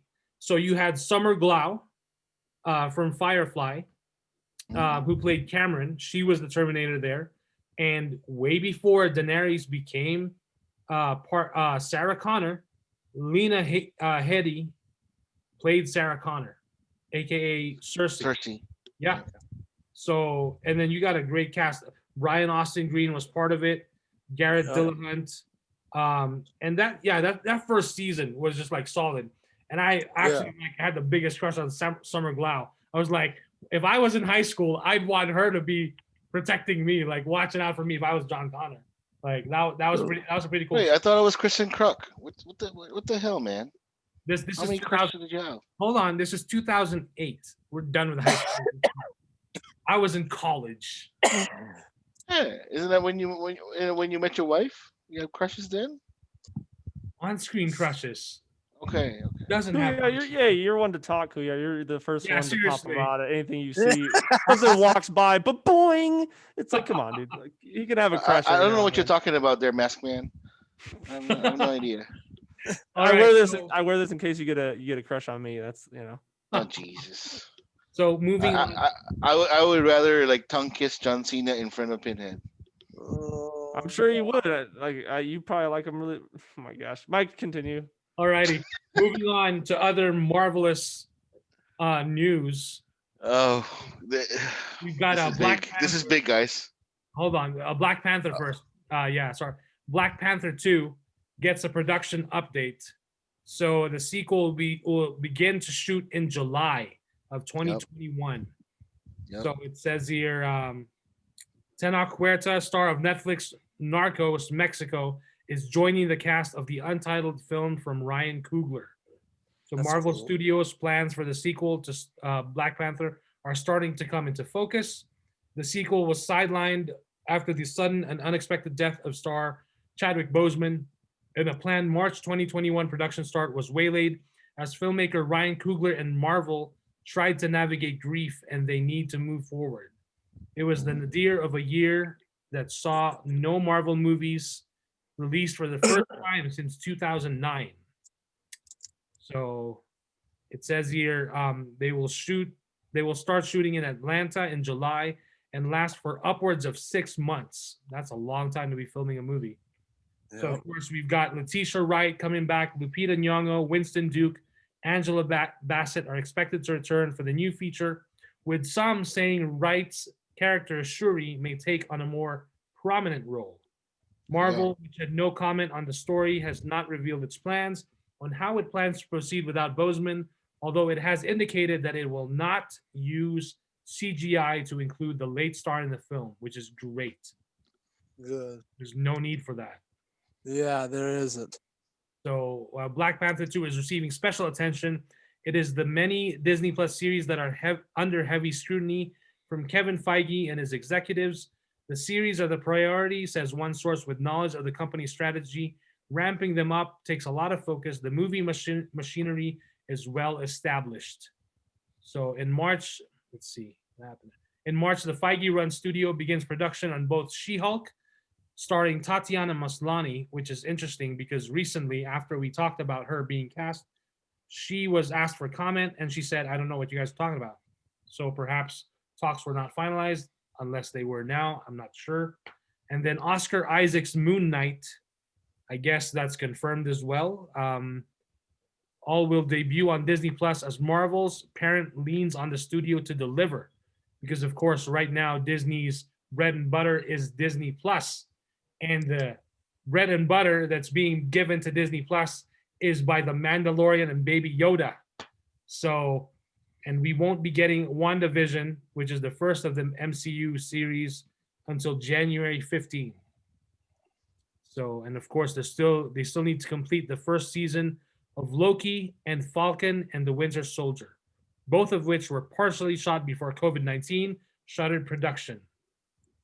And then, of course, I think right now they're also filming Miss Marvel. And let's see what other shows. Yeah, so that's pretty much it. And then, of course, quick side note on The Mandalorian. I read that The Mandalorian is 5 times more popular than anything on Disney Plus. Yeah.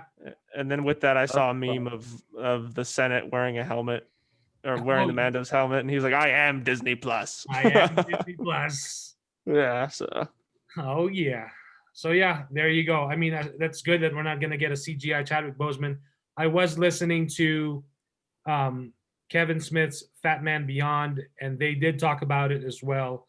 He talked about it with Mark Bernard, and Kevin Smith was suggesting that they could, if they're going to, they could actually address T'Challa's death at the beginning of the film, where, you know, of course, you've got another actor wearing that Black Panther suit, and then T'Challa dies, and then of course the mantle.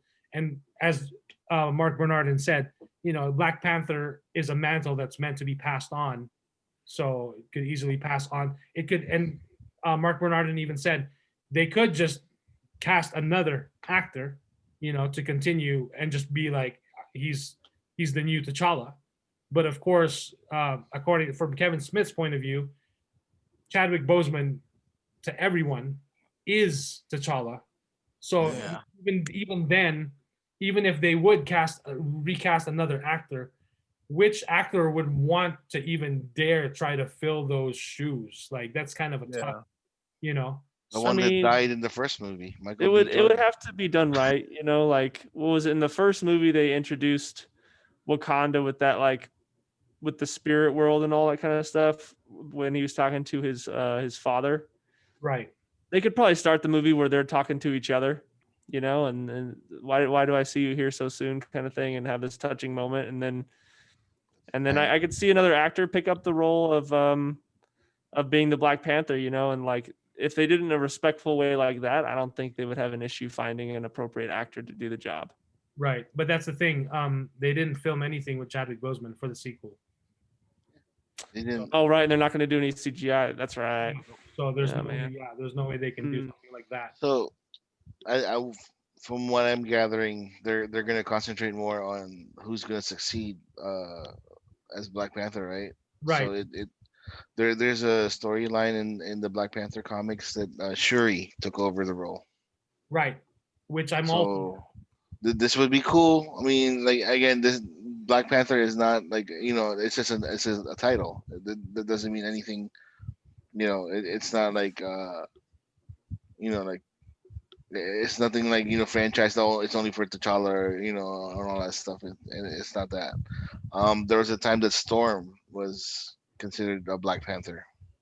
Right. So but I would rather see. I'd love to see Shuri because she's already charming AF. I mean, she's got. I mean, she's probably smart enough to engineer like the little plant to give her the superpowers. Yeah.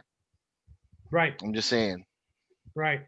Or they could always just show a flashback like one of the aunties was like, I have another one. I have a stash. I got my stash right here. So yeah. I'm really not. I mean, I'm glad that they confirmed that they're not planning to use any CGI for Chadwick Boseman because, I mean, with them doing that in The Rise of Skywalker for Carrie Fisher, like it was okay, but some parts of it like looked awkward. Like and like I know they had a plan. The plan was like for The Force Awakens to be Han Solo focused, but then of course, Kylo Ren got to be a bad boy, and then the sequel was supposed to be Luke Skywalker, and you had the third film supposed to be centered on Leia, and they really stuck to their guns with that story. That and of course there was no way there was talk of like recasting or all that stuff, but how do you recast? And portray Carrie Fisher? Like that's just a no. Like how can you do that? It's even unspeakable. I just hope they do the right thing and pass it on to her. That's all you need to do. Right. That's all you need to do. Yeah, and move on. And I gotta say one thing: all this talk about Black Panther really has got me in the mood to watch Guardians of the Galaxy Volume 1 and 2 again. Yep. Right. And because I mean, that first Black Panther film was so epic in that sense, and like it was like literally like history making for a lot of kids. What better way to not replicate, but kind of like push, or break that glass ceiling by having Shuri now become the Black Panther? I mean, that would be so empowering to see for a lot. Awesome. Like she would be a good person to pass the torch to. Like exactly. She's intelligent. Right. She's awesome. Like there's no reason not to do it. Like the way she talks so much smack. Like it'd be funny. Like she's fighting Kraven the Hunter or Namor or whoever. It'd be like, oh, Namor. That's the rumor. That's the rumor, by the way, that the main baddie in Black Panther 2 is Namor. Who is Namor? And Who is Yeah, Namor who for is the Namor? uninitiated? Uneducated. Namor is the Submariner who was he's a mutant. He's the king of Atlantis in the Marvel world. He's the Aquaman of Marvel. I mean, Aquaman came later on. But Namor was the Aquaman made Namor was his the movie. first one. Aquaman made his movie first, and it made $1 billion. Yeah, that's true. That's true. But the rumors are that that's the storyline that T'Challa and Atlantis had or the kingdom of Wakanda and T'Challa went to war with Namor and the Atlanteans or whatever, and something happened, and then T'Challa died, right? So this is like the repercussions of what's gonna happen. They were trying to pass it on to what's the name of the gorilla guy? Winston, what's his name, right? Yeah, Winston Duke. Yeah, M'Baku. he's like no, I there's only one king, and the king that I follow is because he finally earned his respect or whatever, for something reason. But I don't know. Well, since they changed it up, I don't know what's gonna happen now. So I like Pinhead said, I'm all for Shuri. Like I support that 100%. Um, if it's somebody else, if it's a different story, I just want to see a good send off, a proper send off for Chadwick. That's all that matters. Yep. I told you guys my feelings about when Carrie Fisher died in the middle of the Last Jedi. What I wanted her to be was the badass that she was in the Star Wars movies, and instead of Vice Admiral Volvo, Hold on my beer. Hold on my whichever, beer. yeah, Yeah, instead you of said instead of Volvo, her, like the car. yeah, and instead Oh, of I yeah, know. instead of instead of her sacrificing her life for the resistance, it would have been nice if Leia did that as the badass. But then again, in the Rise of Skywalker, who would teach Rey how to do the Force things? That's right. I don't know. Captain Crunch. So Ray But- would figure it out. yeah. Well, she read the books, but then she was like, you know. Yep. But yeah, like I'm all for Shuri, man. I think hopefully Shuri gets the crown. Yeah. If I'm I not support mistaken, in Avengers Endgame, when they're having their holographic Zoom meeting with Black Widow and what's her name? Okoye mentions like tremors in the under the ocean. That's Yep. what's hinting at Namor. How's Atlantis? Yeah. Right. Yep. So we shall see. And then also, like, if we're gonna see Namor, it'd be interesting to see who they cast as Namor in It's probably that guy that you're talking about. in the film. What guy? The guy from Narcos. Could be him. I don't know. Maybe. I don't know. We'll see. We It shall could see. be. It could be like some random English dude. Could be I David hope Alan Grier. Who knows? I hope they get the eyebrows right, because Namor had them like Oh, you know they're like gonna get it right. I the don't the know if chola the chola Sharpie freaking eyebrows. You know what I'm saying? Right. That's they gotta get it right. Otherwise, I'm like, it's not Namor. Hopefully he's And- not gonna be in his Speedo bikini. Oh, he will be. And then Why and not? then He the, should be. and then the wings, the Hell the feathered wings on his feet, on Hey, his come legs. on, that's hot, man. We need to have that. Hell yeah. You gotta have that, man. I never understood the feathered wings. Like what? He's not He's running. flying. He's flying underwater, Mike. He's flying underwater. Oh my goodness. Okay, sure. Because The king of Atlantis in the Marvel universe. right. Because You in the real world, when Michael Phelps or like a lot of the Olympic swimmers, they shave every hair in their body to streamline and glide in that water. So I don't know about having feather like little wings on your feet. Won't really like how do birds fly, Mike? Birds They don't fly in the water, They don't Kuya. fly Stop in the arguing water. with me, What dunce. about penguins? They don't fly in the water either. They swim in the Yeah, water. they do. They have wings, don't they? They don't even fly. Oh fly. my gosh! Why are we arguing about this? This is so dumb. Okay, he's got wings in the comic book. Wait. So you're telling me, Jester, that penguins don't have wings? They have flippers, not wings. They have their feet. Their feet are flippers. What? Their wings are like the things like this. That's not flippers. But Are they you don't- high? Wings. Are you high? They're flippers. You No, dunce. they're not. No, Yes, they They don't are. use it to swim though. It's just like this. they fly. They fly underwater. They don't fly. Oh my gosh, dude. Like whatever. As Danny DeVito's penguin would say, I'm gonna teach her my French flipper trick. Yeah. All right, moving on. We've got from comicbook.com, WandaVision star Paul Bettany offers NSFW details, not safe for work.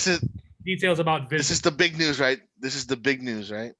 Yeah, sure. If it's even that. I mean, I just thought it was interesting to add this and talk about it. Oh, I see. And mention that, Marvel and Disney, you can just make news of it and not even show it, So it says here, for those wondering about certain details regarding Vision, the Ultron created android that are not safe for work, not even in the slightest, fret not. Paul Bettany has you covered. In a recent chat with MTV's Josh Horowitz, the duo dove right into the thick of it and got on the topic of Vision's genitalia. The same Vision that's in the Marvel Cinematic Universe, arguably the biggest franchise Disney's ever owned. Well, here's the thing. I noticed in Watchmen, they go there, Bettany says, about full frontal nudity. It's the size of Manhattan. A fantastic example of an aforementioned penis. As you might expect from a series on Disney Plus, however, WandaVision will most certainly not be going the route of Watchmen. No, there is no nudity, so to speak, but I think people can answer this question for themselves about whether he does or doesn't. Vision can change his density, so there's that. Then the actor adds with a coy smile. Horowitz couldn't stop himself and then asked $1 million question. You know the one, and the actor's response was simple enough. He's purple, Bettany says. So wait, he says he's got a big purple dick. Is that what we're trying to say? Like, come on, dude. Yes. Who cares? Pretty much. I guess it should. I guess it's big enough to make Wanda lose her accent. You know what I'm saying? Well, come on, like we're not dumb, dude. Like we obviously knew that they weren't just going to be grinding each other. You know what I mean? I mean, I guess they could, but I don't know. Oh, who cares? I don't care about Oh, guys, look, Vision's got a pee-pee. Oh my gosh, who cares? This is stupid news, dude. Well, I mean, their show's not debuting till January, so they're like, "Hey, say something to make some news." Like, he's got a dick. All right, guys, that's it, right? That's all you needed. Okay. And we're not gonna see it like Dr. Manhattan, and that's the difference, ladies and gentlemen. It's motherfucking universe and Marvel cookie Disney shit. See that shit. And I can change my density, so girth wise, I'm gonna be girthy. That's why in the show notes I added everyone's favorite eggplant emoji because it's eggplant. So, yeah, I just wanted to point that out. Like, they're making news of nothing, of course, because the show's not debuting until January 15. Like, let's try to keep I don't know, something. No, I understand. Mandalorian's really taking the cake on Disney Plus right now, and they got to hype up the new stuff coming out. I get it, Right. Mm-hmm. So, alrighty. And see, that's the thing I wish like Disney Plus would allow some mature content, but they have to I think it's Splash. I think Splash is there with Tom Hanks, and they edit what's her name? Her hair? Yeah. No, like there's like a side boob by Daryl Hannah. They had to edit that scene. No, I thought they added length to her hair to cover up her bum her butt when she's running away. Because oh my goodness, God forbid kids see a butt because they don't have one. You know what kids are gonna say? Ha ha, butt. Ha ha. They're not gonna. So I saw her fanny. Even one of the documentaries, I forgot the mountain climbing one. Free Solo, I think, the rock climbing documentary, where I think they curse a few times in there. They bleep that out, and I'm like, really? We're going to those lengths, Yes, they are. you know? And it's like that's too much. That is It too. is. You Yeah, know? I agree. Yeah. So That's ridiculous. yeah, so that's what grinds my gears. You know? But anyway, all right. All So right, moving Peter. on, we've got Disney. This is from BabylonB.com. I just thought it was hilarious. The title was hilarious. Disney edits controversial Mandalorian. Oh scene. God. Mandalorian Jesus. scene. So Baby Yoda just eats an unborn baby.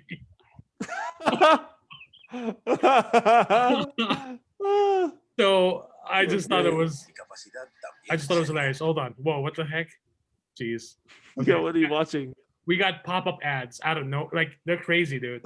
And I'm surprised I was able to get through like a lot without having to like mute anything. They just keep popping up. Anyway, it says here Disney has edited the controversial scene from The Mandalorian where the child eats an unfertilized alien egg so that the creature, affectionately known as Baby Yoda, will simply eat an unborn human baby instead. Apologizing for the scene that angered many corners of the internet with Baby Yoda eating pretend CGI eggs. The studio announced that Baby Yoda will simply, oh my God, I'm not even gonna read it. That's just, I just thought it was hilarious. The title was hilarious. Like, they're obviously sarcasm and like, Yeah, no, that's fun so, for sure. alrighty. Because yeah, I mean, people are so bored in 2020. Let's cancel Baby Yoda, but you can't. Yeah, I know. Yoda. He sleeps well at night. He's $1 billion little Muppet making machine. So for $1 billion, so he's good. So the Lego Star Wars Holiday Special dropped on November 17th on Disney Plus. It's about 45, I want to say 45, 47 minutes. So it's got a good length to it. I was actually surprised and entertained. It was pretty funny. There were some cool parts and familiar voices. If I'm not mistaken, Daisy Ridley comes back as Rey, and but I think John Boyega is not back as Finn. It won't be. Like, no way. I'm done with you, Disney. Yeah, he got really cranky and they decided not to work with him anymore. Yes, and then Matt Lanter is back as Anakin from the Clone Wars. He's back as Anakin, and James Arnold Taylor is back as Obi-Wan. So that's great. Yeah, that's And- way cool. Yeah, there's many other familiar voices there, and many references throughout the saga, episodes 1 to 9, and even the famous holiday special itself. So it was pretty cool. I really liked it. And you know, in The Rise of Skywalker, you know, that last part, that last shot, almost last shot with Rey switching on her own custom lightsaber, and then now a yellow bladed lightsaber lights up, but we never get to see her use it in action. Well, you get to see her use it here. And it's sad to say that you get to see it in a Lego movie and not the actual movie that J.J. Abrams said, oh, we're taking a lot of risks. But, you know, the Knights of Ren, they're just cool. They just walk around. We're taking a lot of risks. But not badass enough. Yeah, I get so frustrated about the Rise of, thinking about that quote from J.J. Abrams saying, we're taking a lot of risks. But then, you know, you've got Rey saying, be with me, which is a powerful scene.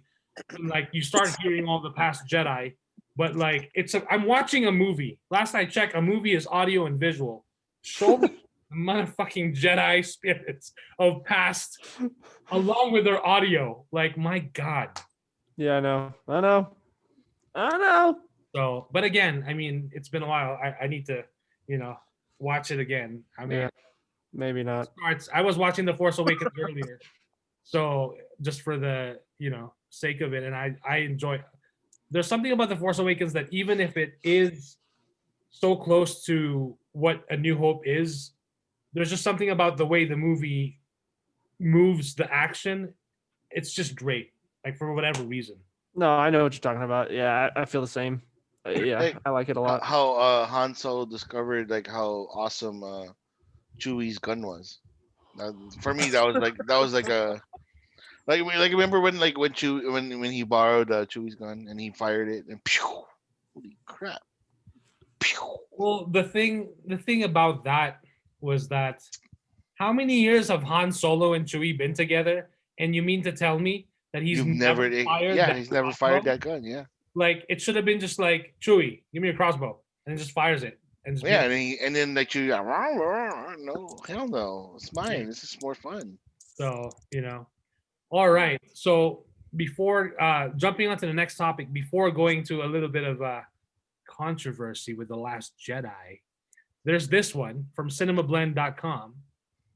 And this one, a Star Wars fan shared his love of Last Jedi at city council meeting, and Ryan Johnson approves. Of course he does. Why wouldn't he? So it says here, Ryan Johnson tweeted, presidential elections are important, but we're all becoming aware that for real progress to happen, it's so important to engage and get involved at the local level. So I guess it's a whole video. It's a 9-second clip. It's only 9 seconds. A masked man identified as simply Kyle is seen delivering his final comments at a city council meeting. And while we don't know exactly what it was that he was advocating for when he first stood up at the microphone, he had a definitive point to make as he was stepping away, seeing a specific opportunity to have his comments registered permanently. He told the members of local government, in conclusion, I wanted to be on the city record that The Last Jedi is the best Star Wars movie. Wait, but there's more. And then Ryan Johnson tweets back and replies, and he says, I agree. Thanks, Kyle. Wow, why don't you just stroke your ego harder, bro? No. Ryan Johnson didn't say that. It was the guy in the council that said that. Oh, okay. Yeah, it was in the video. So if you hear the video, he's like, "Oh, I just want to add this onto the thing." And the Last Jedi is the greatest Star Wars movie. And then the guy that I guess the chairman or something like that. He's like, "Yeah, I agree. Thanks, Kyle." Oh, okay. That was the end of the video. I just saw the quote, so I assumed that was Ryan Johnson. No, it wasn't. It was the council guy. Yeah. Okay, well, good. I was like, when I heard it, I was like, holy crap! South Dakota is like, on it right now. Well, it's good that you watched it because I didn't get. I should have done my homework with that part. I totally. Oh, I was cracking up when I was watching it. I was like, oh, like if Jester saw this, he would be so steamed. I mean, you could have your opinion, dude. I don't care, but like, I just got to note at the Ryan Johnson, No, but like, I know, but like you clarified it and he didn't say that, so that's fine. But you can have your opinion on the movie. That's fine. I just didn't like it. No, but it's on permanent record now, and in South Dakota. Doesn't mean it's right. There's tons of things that are. I know, like this is law. Like no, come on. Damn opinion. Some random nut went up there and testified about The Last Jedi, so now it's law. I mean, no, it's not law. It's just I'm just saying it's permanent record. That'd be kind of cool though if somebody else say, hey, you know what? Fucking Phantasm is the greatest. Like. That would be awesome. Yeah. Right. That would be funny, right? It'd be like, oh. I mean, I could see like, yeah, Phantasm is the greatest movie ever made. But if some guy came up and was like, oh, it's Phantasm 5 was the best movie ever made. I loved it. Yeah, see? And I know how I feel. Entitled to his opinion. Yeah, but it's going to be in permanent record, so it doesn't matter. All right, so this one is still with The Last Jedi. But this one happened days before, or at least days. I'm not sure how this one relates, but anyway, someone tweeted to Ryan Johnson. Just Ryan Johnson tweeted something, and then this guy, Dave Handelman, who's at Dave the Slave on Twitter, tweeted to Ryan Johnson, and he said, "I'm still not over your awful Star Wars entry that shat all over everything." I hope one day someone breaks something you cherish, Ryan. And I hope one day you realize what you did and you apologize in all caps every day for the rest of your life, period. Oh, dude, relax. I hope you feel that amount of pain. And then Master Yoda himself, Frank motherfucking Oz, replied to this fan. And he tweeted, and Frank Oz is at the Frank Oz Jam on Twitter. Frank Oz replied, "It's sad to me that you've harbored this internal darkness for so long about a movie. Ryan is a great director, writer, and human being. Please try to understand that writers and directors are not there to fulfill the audience's expectations. Good work breaks expectations. And then, of course, you had a bunch of other fans that replied, should be like a version. But that's not our Luke.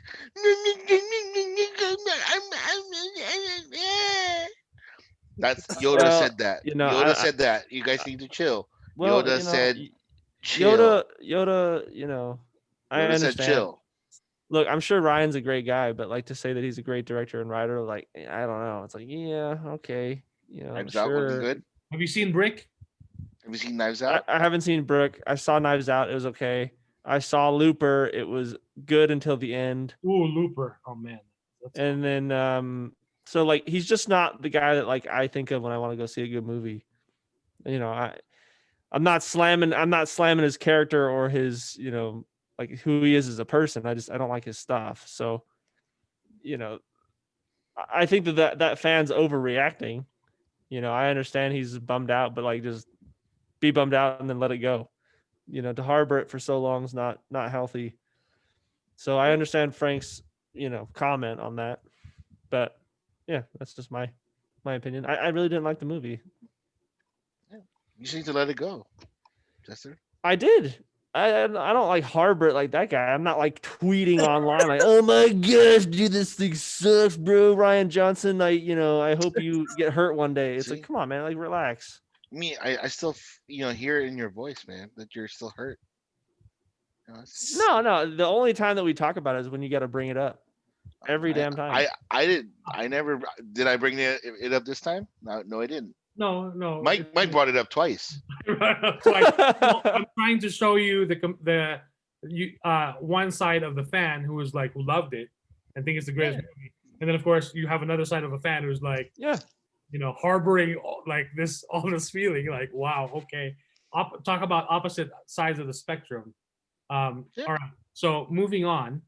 Now we're moving on from Star Wars to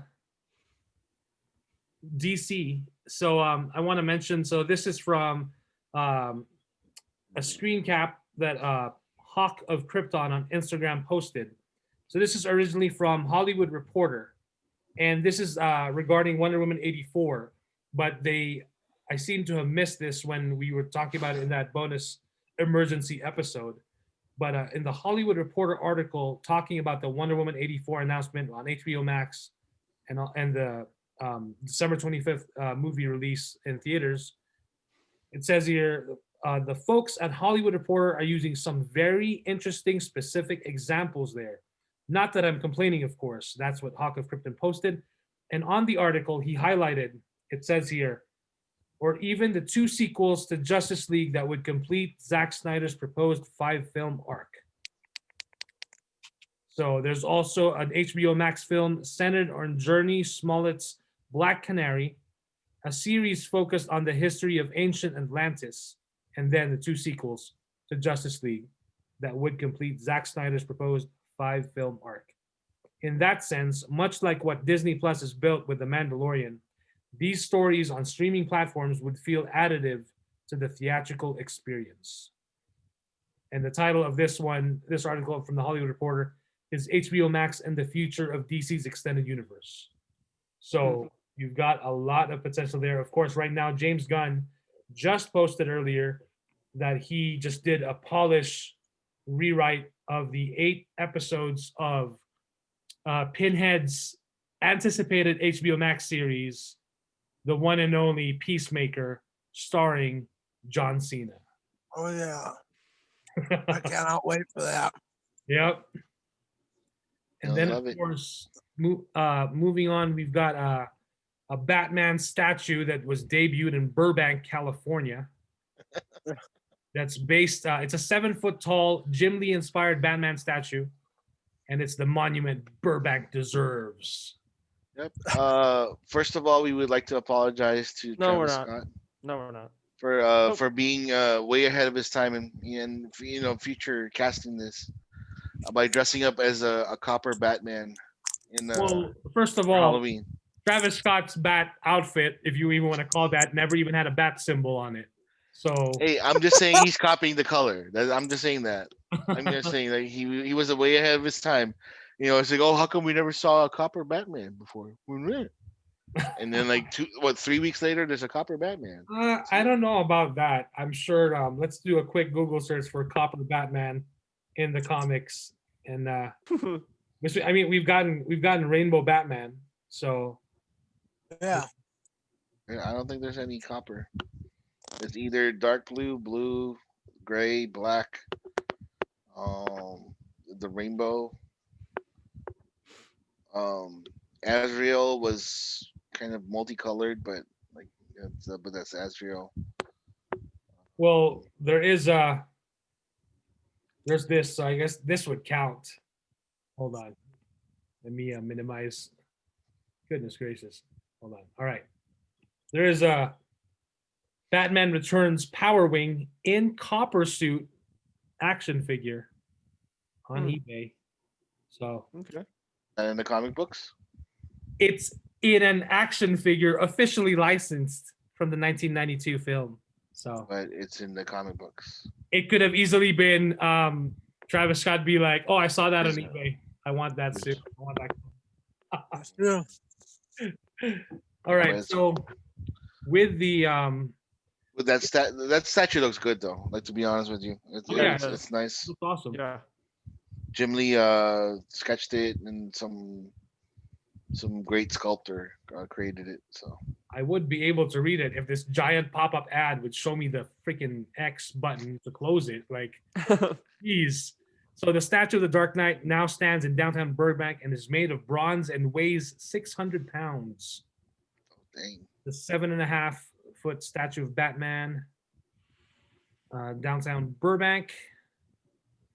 So let's see.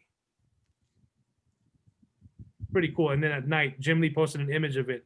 And then there is a plaque on the bottom. It says, based on artwork by Jim Lee, sculpted by Alejandro Pereira Escura, sponsored by Visit Burbank. So that's pretty awesome. You think a super fan with a big truck would yank that off of the foundation? Yeah, I'm sure they already thought of it. Like, but there's no way that thing's gonna move. Let's bolt it down. Yeah, 600 pounds, bro. That's not too much. That's a lot. That's a lot of they weight. probably have surveillance cameras around that area. So I don't know. I mean, Batman fans are crazy. You know what I mean? What are you attempting to try and do it or what? I don't know. I mean, if I was a super Batman fan, I'd get like one of those big ass trucks. Get one of them plasma cutters and shit like that. And fucking cut the foundation off and yank that motherfucker out. But that's just me. I don't know, but I'm not a super Batman super fan. sure. I'm not. So when you talk about it, you've got it planned. Like you were just waiting for the day so they announced. Yeah, I know. Batman statue. Oh yeah, like you're gonna see it right here, like right next to my t-shirts, the fucking 7-foot statue of Batman right here, right behind me. Great. It's gonna be amazing. And like my wife is gonna be like, "What the hell is Batman doing in our room?" I'm like, I don't know. She's gonna be sleeping with that instead. It Well, was just there. the second we start our Zoom call, it's gonna be officially recognized, and then one of the execs at Warner Brothers is gonna be like, "Hey, I'm calling it in," and then the FBI is gonna crash in your place. They're not gonna do anything. FBI, open up. Ladies and Who gentlemen, that? we got him. Who that there? So the next article is from IndieWire.com, another Batman article, but I thought this was interesting. Christopher Nolan on tackling Batman before superhero films became, quote, engines of commerce, end quote. Studios control comic book movies in a way they didn't when Nolan mounted his Dark Knight trilogy. So this is written by Zack Scharf. So Christopher Nolan's promotional tour of Tom Shore's new book, The Nolan Variations, continued this week with a lively virtual discussion. And then, of course, they were talking about it. And, of course, his Dark Knight trilogy. And he said it was the right moment in time for the telling of the story I wanted to do. Nolan said the origin story for Batman had never been addressed in film or fully in the comics. There wasn't a particular or exact thing we had to follow. There was a gap in movie history. Superman had a very definitive telling with Christopher Reeve, and Richard Donner, the version of that with Batman had never been told. We were looking at this telling of an extraordinary figure in an ordinary world. So he also said the other advantage we had was back then you could take more time between sequels. Nolan added, when we did Batman Begins, we didn't know we'd do one, and it took 3 years to do it, and then 4 years before the next one. We had the luxury of time. It didn't feel like a machine, an engine of commerce for the studio. As the genre becomes so successful, those pressures become greater and greater. It was the right time. So that's really fascinating and yeah, when you look at it now, that was a time.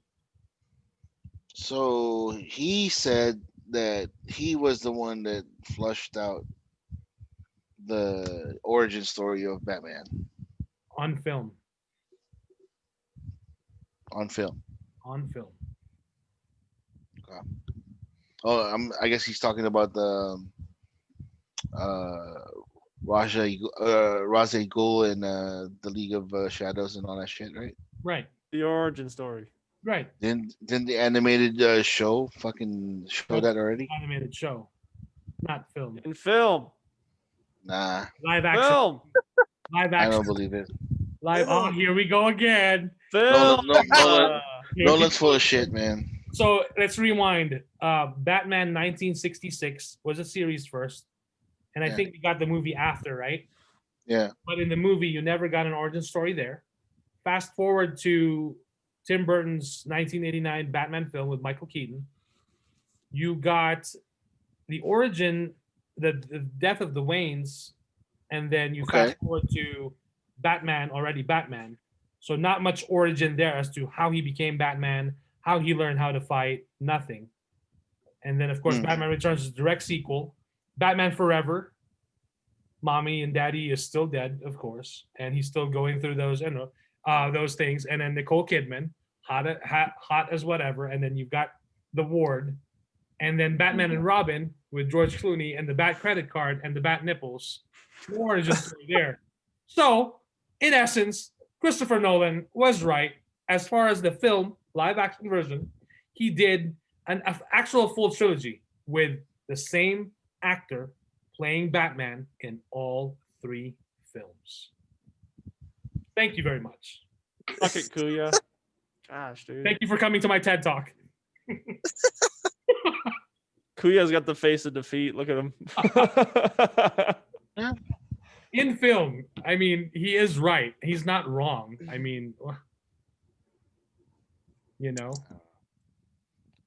For me, it sounds like he fucking invented Batman, and it just sounds so wrong to me. No, he didn't. I invented the origin story, so I'm so magnanimous and blah blah blah blah blah. Fuck you, man.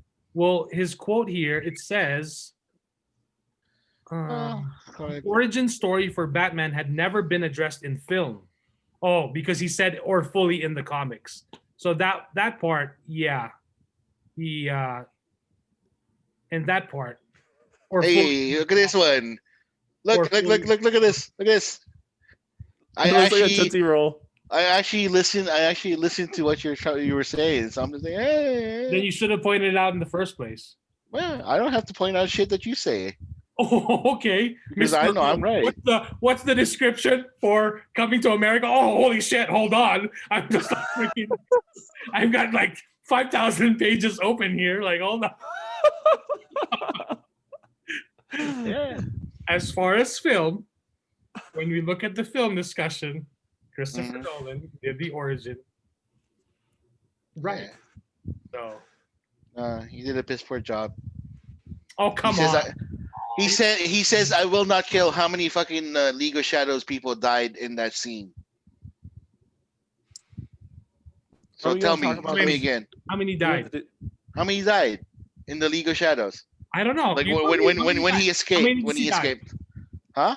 How many did you see die? They were in the shadows. A lot of them died because look at all the explosions. They didn't exist. Look at all the explosions. No. But hey, he saved Henry Ducard. Saved the most important plot point. So, you know. Right. That's when he says, "Oh, I told you your compassion is weakness," or something like that.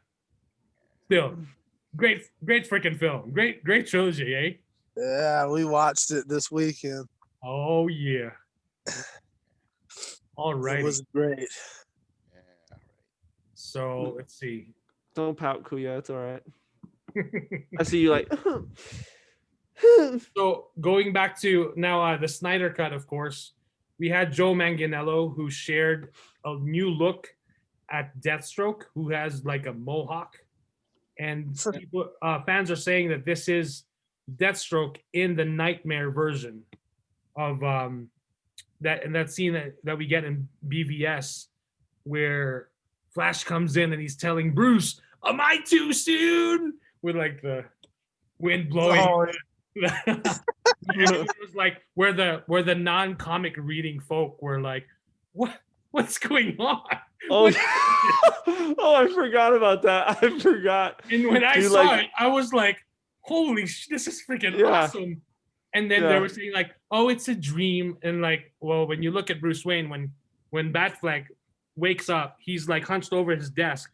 When he wakes up because he gets a jolt, you see a piece of paper like floating. Yeah.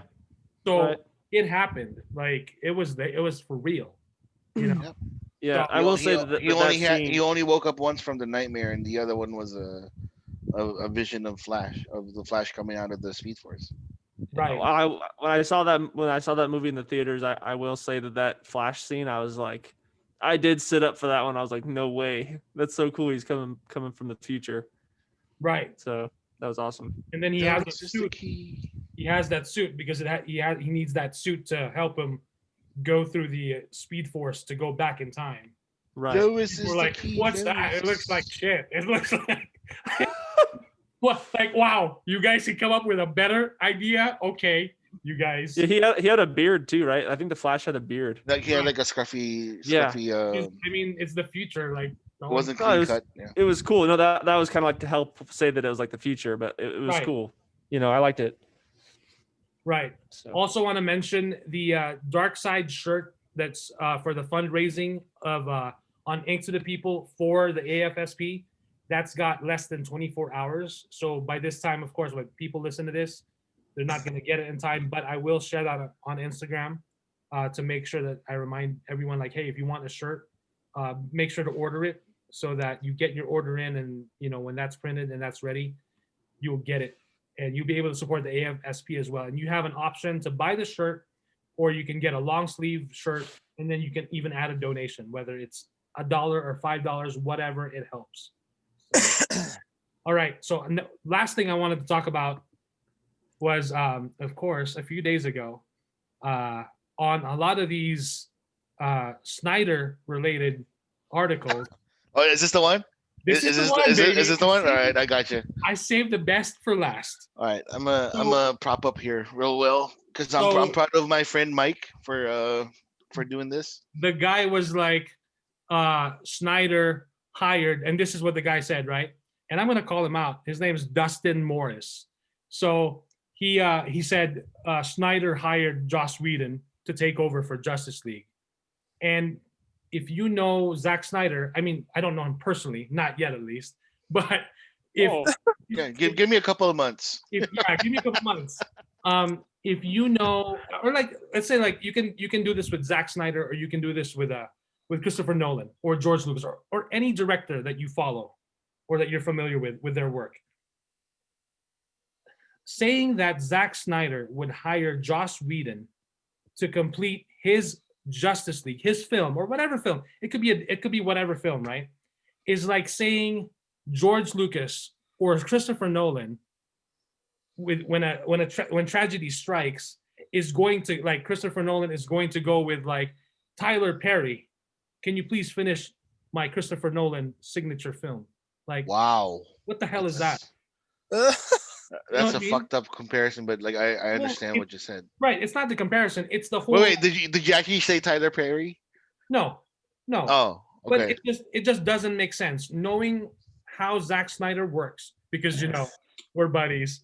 Like, and just the way he makes his films.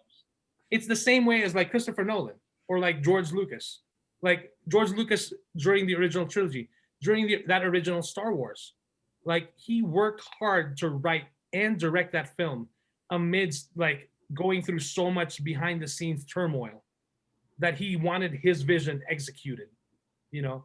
And in the end, he still won, you know.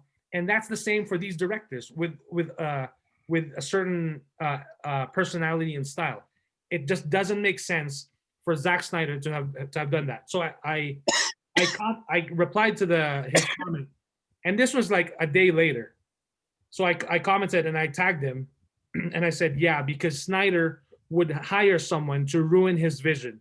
Okay, and I replied with this hand emoji, the okay hand sign, and the clown face emoji, because Justin Morris is a clown. So he replied with, some things are easily researched before you make, wait for it, stupid comments.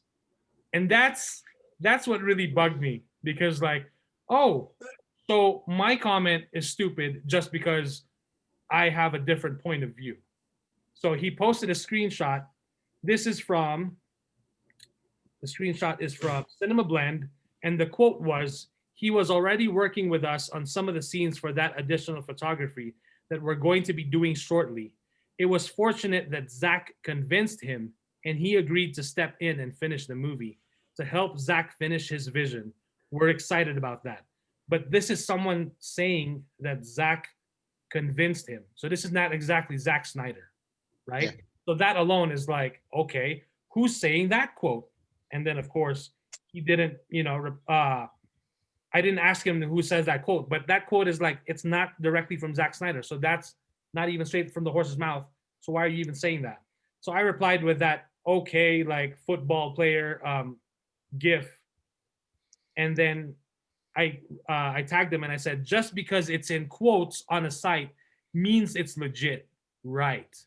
And then he tagged me again and he said, it's well documented all over that Snyder was the one to ask Whedon to step in. That was just the first one I pulled up responding to your blatant stupidity. So now it's my blatant stupidity.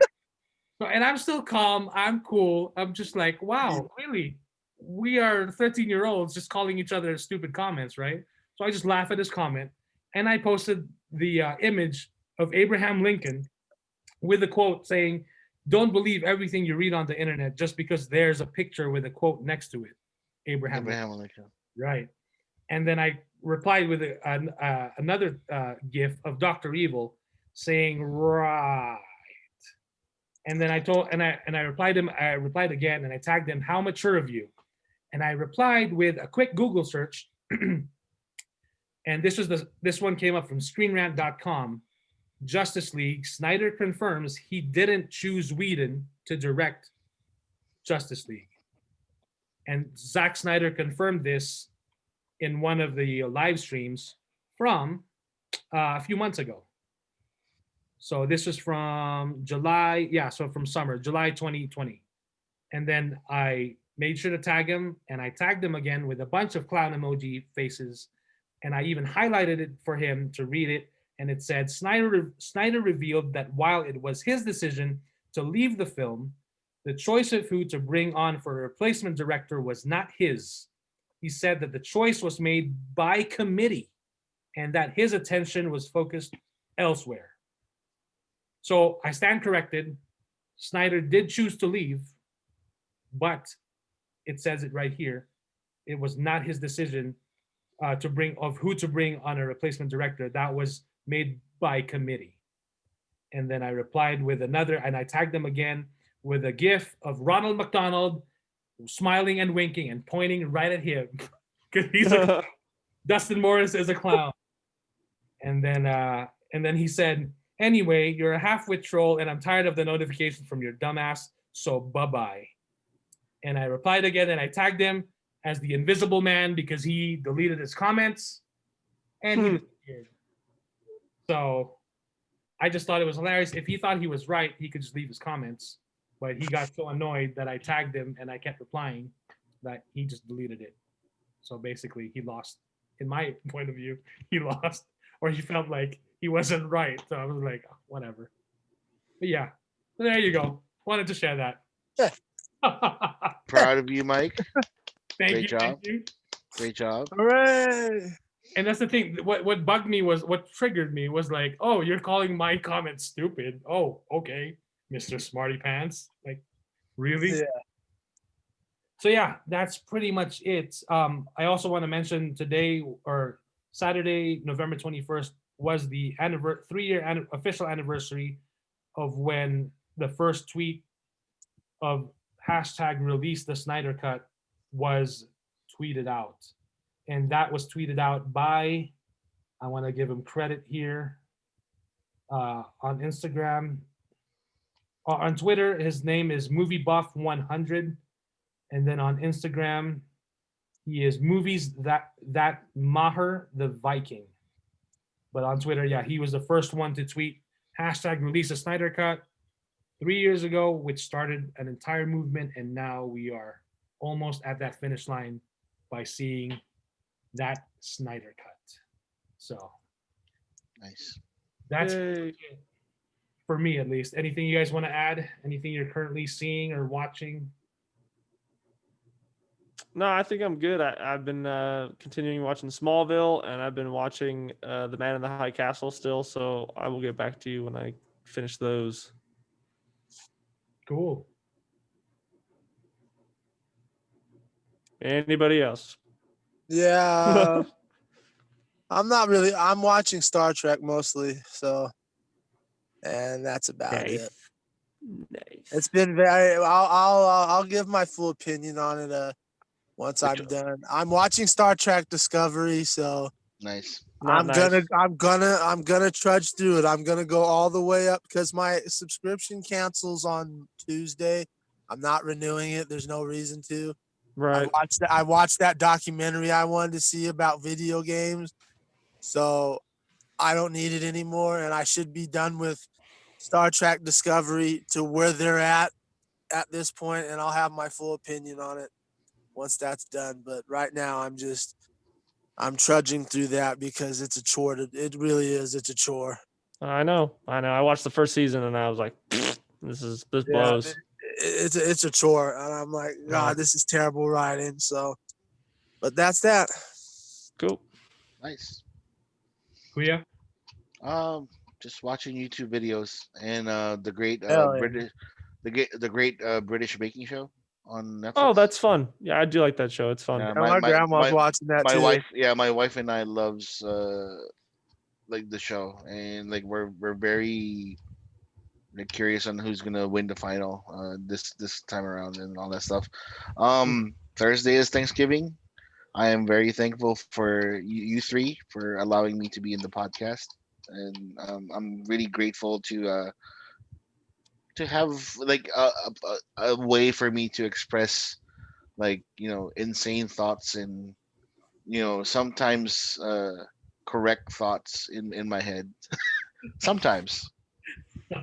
So I appreciate you guys. Our banter may seem a little hostile for some people, but it's out of love because we guys are we're all passionate about things that we love, and yeah. So I'm thankful for it, and I will see you guys on Saturday. Yeah. Again, unless there's an emergency, fucking thing again, which is I'm all for. Unlike other people who are gonna be named, not gonna be named here, say that that it's beneath them to have an emergency because I was gonna say I was thankful for you and all these kisses and stuff, but now you could just suck a dick, dude. Like, like come on. I'm just saying that, like but I'm here for you guys. So you guys are awesome. Mike, I've known you for the longest time, and Pinhead, I love you. You guys are awesome. Jester, you're messed up. I don't know why. I appreciate you masking up for COVID. I appreciate that. So in my own house, this is in your own house. You're quarantining yourself. So safe. Hey, that's fine. I appreciate that. Hey, I've covered every orifice, like including my butthole. I've got a butt plug going on too, just in case. There you go. Hey, I appreciate every effort that you want to be safe for the people, and that's great. But the YouTube show videos that I've been watching is about this this sailing boat that's sailing across the world, and they're little adventures. So it's kind of weird. I'm not an avid sailor. I'm not a, but like just seeing the ocean and watching their boat float away, and I'm like, oh, okay, that's kind of cool. What's the name of the channel? SV Delos, DELOS, SV Delos. It's Come Sail Away blaring in the background. Oh no! It's actually like they have like a little bit of reggae, a little bit of hip hop, Okay. little bit of lo-fi type of vibe. Ooh. Very First, cool. when you said Delos, I was like, "Ooh, Westworld, season 4." No, not Oh, it's boy. not. But like it's a good group. Like it's a bunch of kids or not kids. So they're all grown ups. They're probably older than me, but they're it's just their adventure. So like the guy that the captains the boat, he he read a book about sailing, and he basically said, hey, you know what, I have a successful job as a software engineer. I'm gonna give that up. I have enough savings, so I'm gonna buy a boat, and I'm just gonna travel the world with my brother. And then he met the love of his life there, and all three of them had an adventure. And then they basically have like a fan base, because of the subscriptions and all that stuff, right? So each adventure they hire or they get a crew from their subscribers, and they do like world trips. So That's awesome. yeah, it's kind of fun to watch. It's just weird. I like my wife asked me like, why are you watching this? Like this is like it's nothing like you. And I was like, I don't know. Maybe the sunset, maybe the sunrise, maybe the boat. I don't know.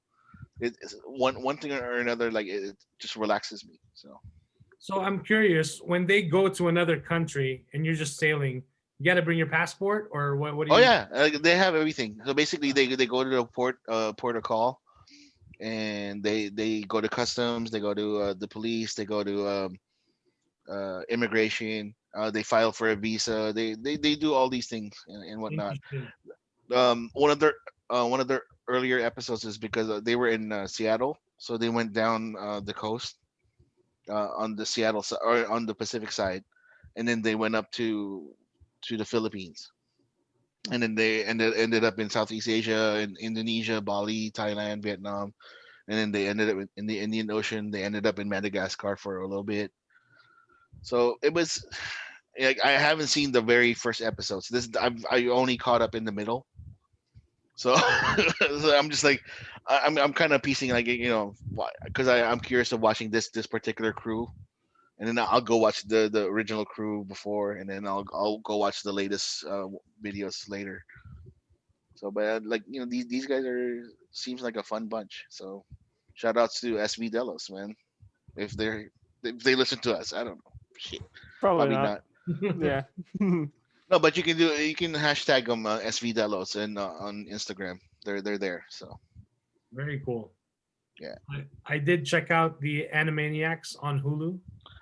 I tried, The first episode. bro. Yeah, I tried. I don't know.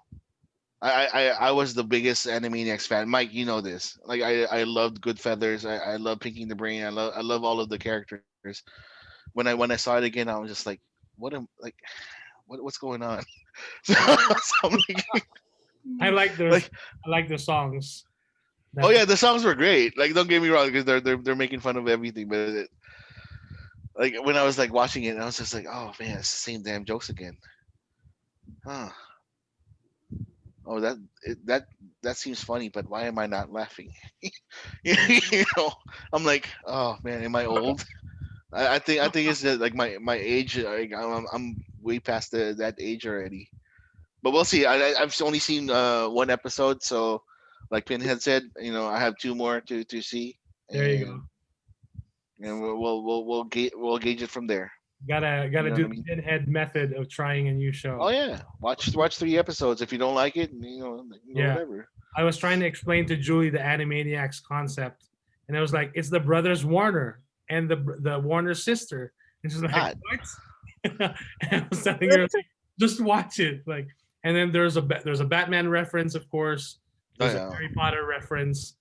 The writers were writing it in 2018, so they were like, we don't even know what will happen by 2020. And when this show is released, right? we Yeah. don't know. So it was fascinating. It was like really interesting to see that kind of time capsule. So yeah. And then, I did also check out, just for the sake of it, like on HBO Max, Dexter's Laboratory, the first episode, and Leanna loved it. She was like, it appealed to her, and I was surprised that Gendy Tartakovsky created that. I at least don't recall that he created that show. Yeah, Dexter's Lab is funny. Yeah. Yeah. And his accent. Yeah. I don't know what accent that is, so it's hilarious. Yeah. Alrighty. Well, that wraps up this episode 13 of Filmmaker Mike and the Boys. Thank you for listening. Please make sure, if you're following us on Spotify, or if you're listening to us on Spotify, please make sure to tap on that follow button so it'll update you when brand new episodes are uploaded. And then if you're listening to us on Apple Podcasts, please rate us and write a review. We do welcome constructive criticism, or if you just like to, say that you love that. If you want to challenge Mike again with the Snyder cut, by all means. If you'd like to challenge me to the Snyder cut, Zack Snyder, I love you. I love Man of Steel. I gotta say Man of Steel for this episode at one point. So there we go. That covers me. So I know that, like, I thought you weren't gonna say Man of Steel this episode. I was like, I was waiting for it. But I did. So yeah, there you go. That's awesome. There you go. Yeah, please make sure to follow the show on Instagram at FMANDTB. You can interact with us there. You can also follow me at FilmakerMike on Instagram, at JediMike1128 on Twitter. And the show will be uploaded on video, if you'd like to check out the video, on YouTube at Jedi Mike channel. Please subscribe, like, and favorite, and comment on the video as well. We would love to hear feedback.